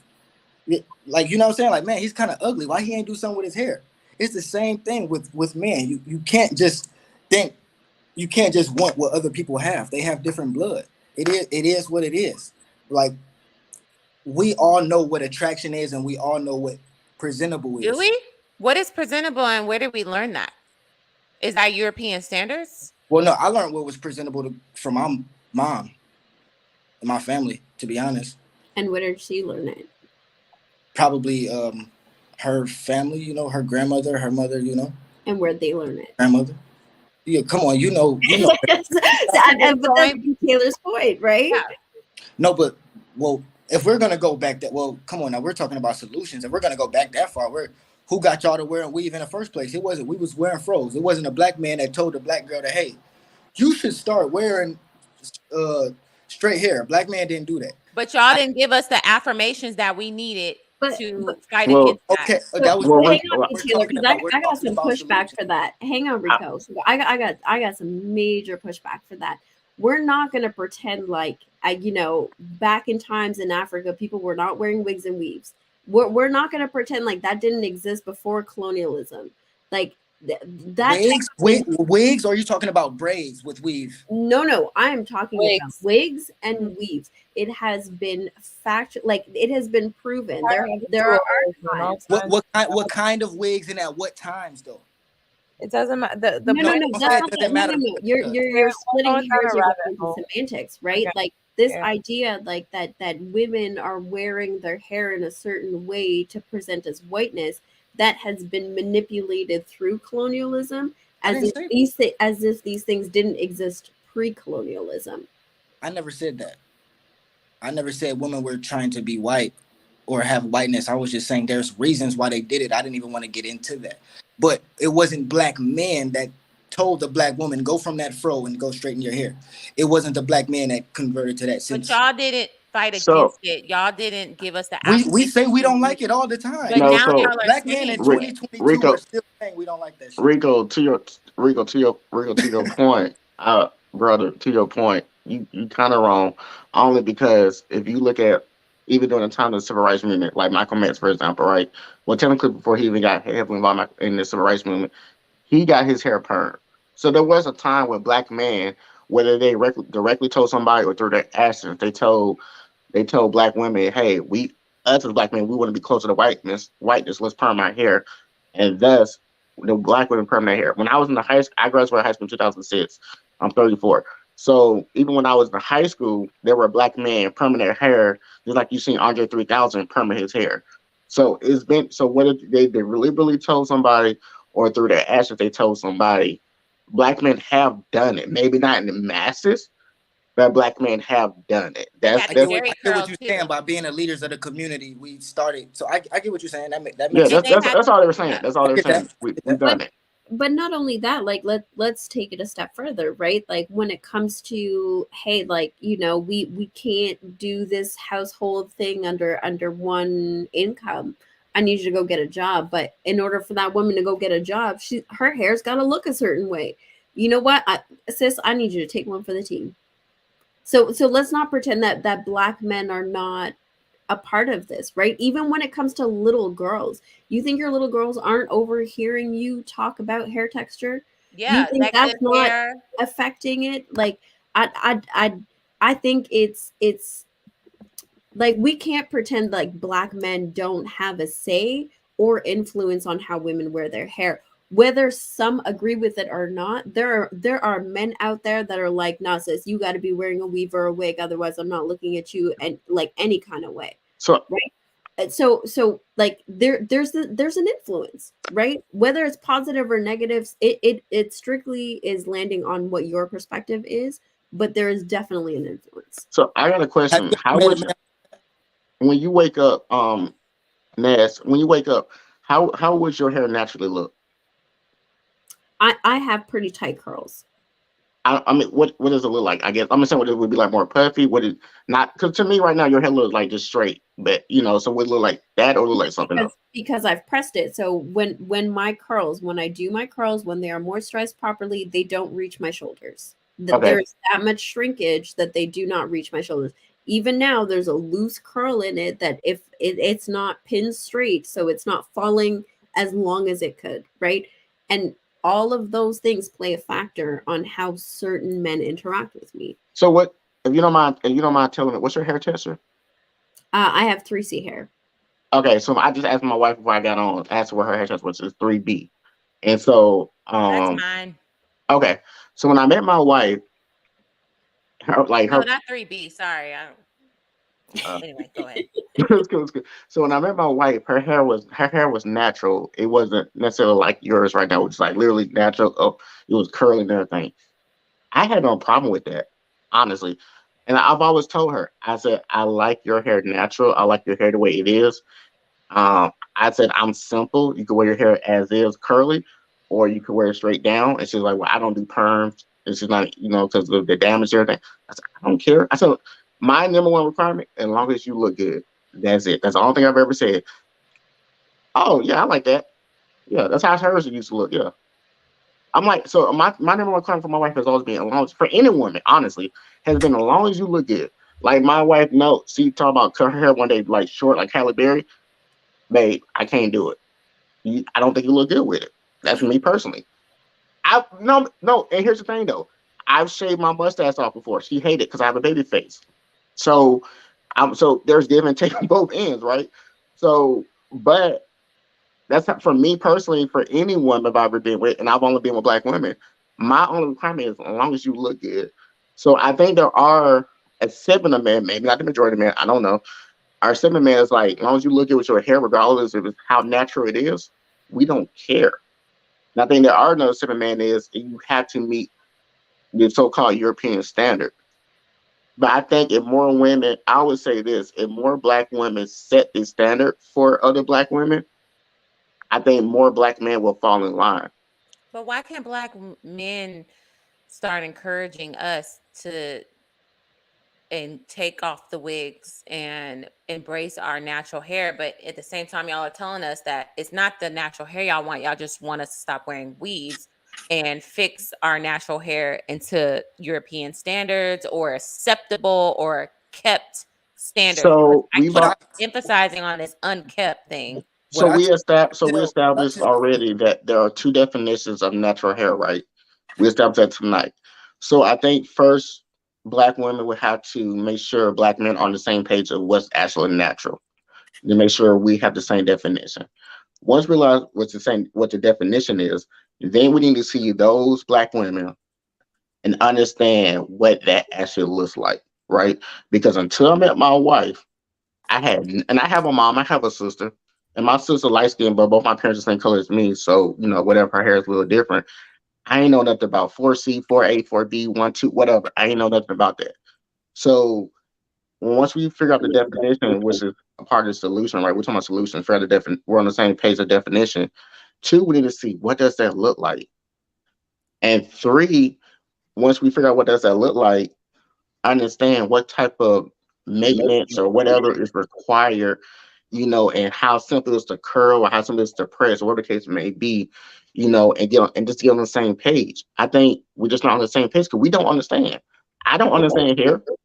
I Yeah. don't. I get my hair ever since I was a little kid. I got my hair cut. You see my baby pictures. My hair is like all silky, slick, maybe like most babies. But I got two sons. But both my sons right now, their hair test is very different. I got one. He's three. He got like a little ponytail. His hair is very still. My wife, she maintenance his hair. And then my oldest son, he's 11. She wish he had made his hair as much, but his hair is like mine right now, right? Oh, So it goes back to that. It goes back to like the maintenance. To understand, we understand hair is not just hair in our community. It's something more. And so I think that's the third solution: understanding what hair represents, even curls, even locks, yeah. even I was braids. gonna say that. Like Yeah, our hair it's is something more. an extension of It- our being. yeah, It's definitely um it can be our strength or our weakness. We wear our emotions in our hair. A lot of people don't realize that. Mm. Um our diets show up in our hair, at like what we're dealing with internally shows up in our hair. I was trying not to get into all of that, but it's a thing, right? Um, but I just wanted to thank you, B. Taylor, for having me. Of This was course. fun.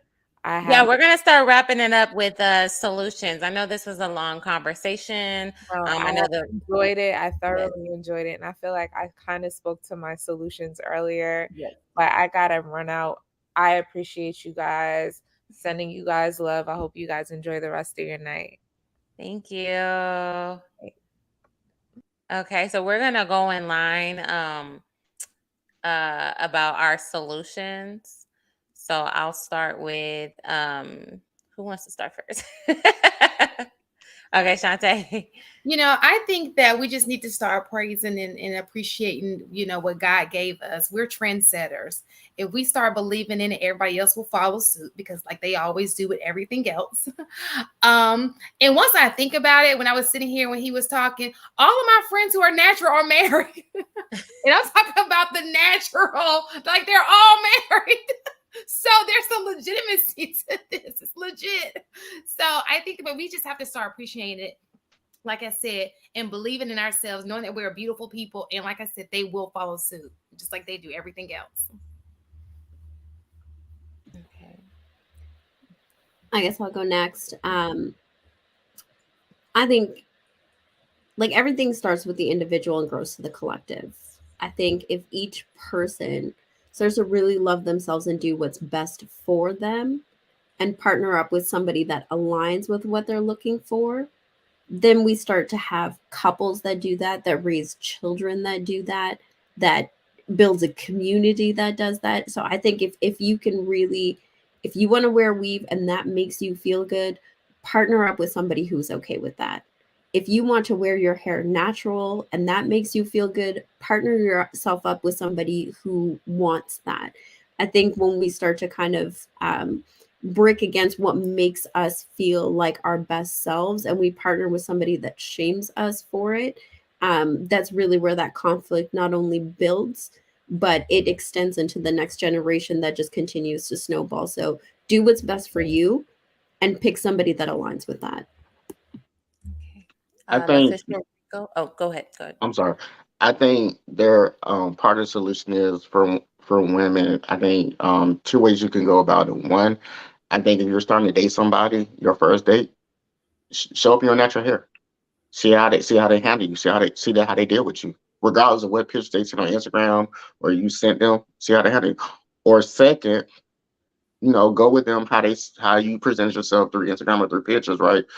And then after maybe a couple of weeks or a month or so, show up in your natural hair. See how they and keep it for a while. Because again, we all can keep a facade for a while, right?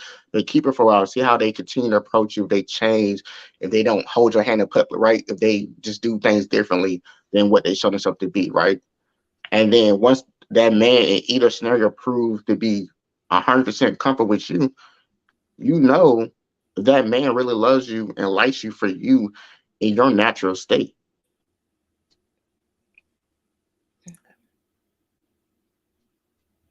Official Will Rico. Uh, I think part of the solution, what I tell the woman that I'm dating, is find a hairstyle that works with your natural hair, your face, your texture, you know, and let that rock. That's it. I think that's what ladies should do. And men, I don't want to say stay out of it, but tell the woman that you like and the woman in your family, you know, to stay natural, But other than that, anytime we try to even say anything, is stay out of women business. So just tell the woman that's close to you, your daughters, your cousins and stuff. But like the picture you just showed, B Taylor, uh you did something to that. That's you was going out and that's your hair, right? Mm-hmm. That's fire. Like that's That fire. was pretty dope. I don't even know why you straightened it.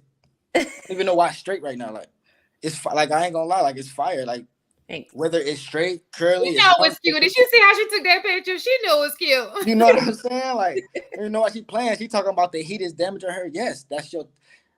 Of course, you putting all that heat in your shit. No, why you straightening it? You fucking your. Excuse my language. You messing it up. Let them curls rock. Yeah. Thank you. I would say for me, I think that we need more positive affirmations from our black men and to not tear us down when we wear the wigs and call us wiggy and this and that and criticize us. But I think that if you start giving more attention to the women who are actually wearing their natural hair, they were probably like, you know what? I got more likes on this photo with my natural hair out than the photo that I had with my hair in this wig or a weave or something like that, because that let us know that that's what you like. We're in a day and age of social media, so if we see men praising women with these long wigs and color weaves and all of that, we're gonna think that that's what you guys want. But the more we see you actually pursuing women with natural hair, liking their photos, reposting them, praising them, telling and it's coming from a genuine place, then women are going to say, you know what, my hair looks like that too. I'm gonna wear it too. I want some attention. I see that I'm wearing this wig and I'm not getting much attention. Let me wear my real hair. I even go through my phases where I want to put on a wig, and I tell you, women are like, yes, girl, yes, like you look good. And I'm like, yes, I'm getting all this attention. But then I'll revert back and say, you know what, I want to kind of wear my hair because I know this that, my man is like, hey, like, why don't you just wear your hair? Or other people in my family say, why are you wearing that? You need to wear your hair. So sometimes I'll just balance it out. But that's because of those positive affirmations. But I didn't hear anything positive about my hair.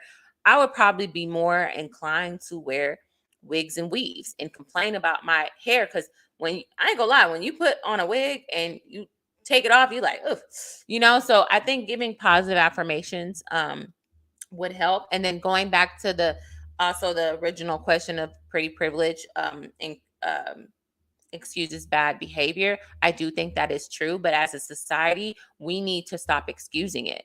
and start holding people accountable regardless of how they look. Just because somebody looks a certain way doesn't mean that they're better or excused for their abusive, derogatory behavior. That includes Chris Brown. That includes what was his name? Trey Songz and Krishan Rock and women like her. Just because she's pretty and she has potential doesn't mean she's gonna reach that potential unless that's what she wants to reach.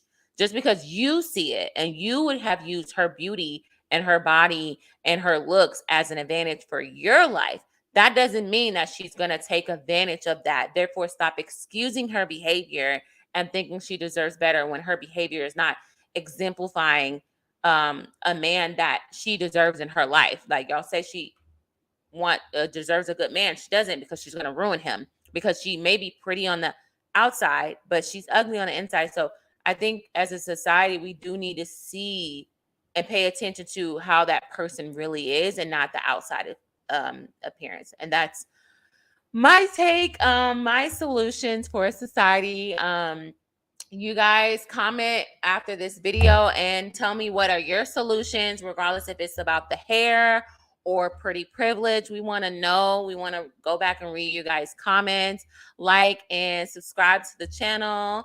You can follow us on Instagram or YouTube as well. Make sure you tune into Cheek Critique as well on Fridays. All right, guys, we're going to call that a wrap. Bye.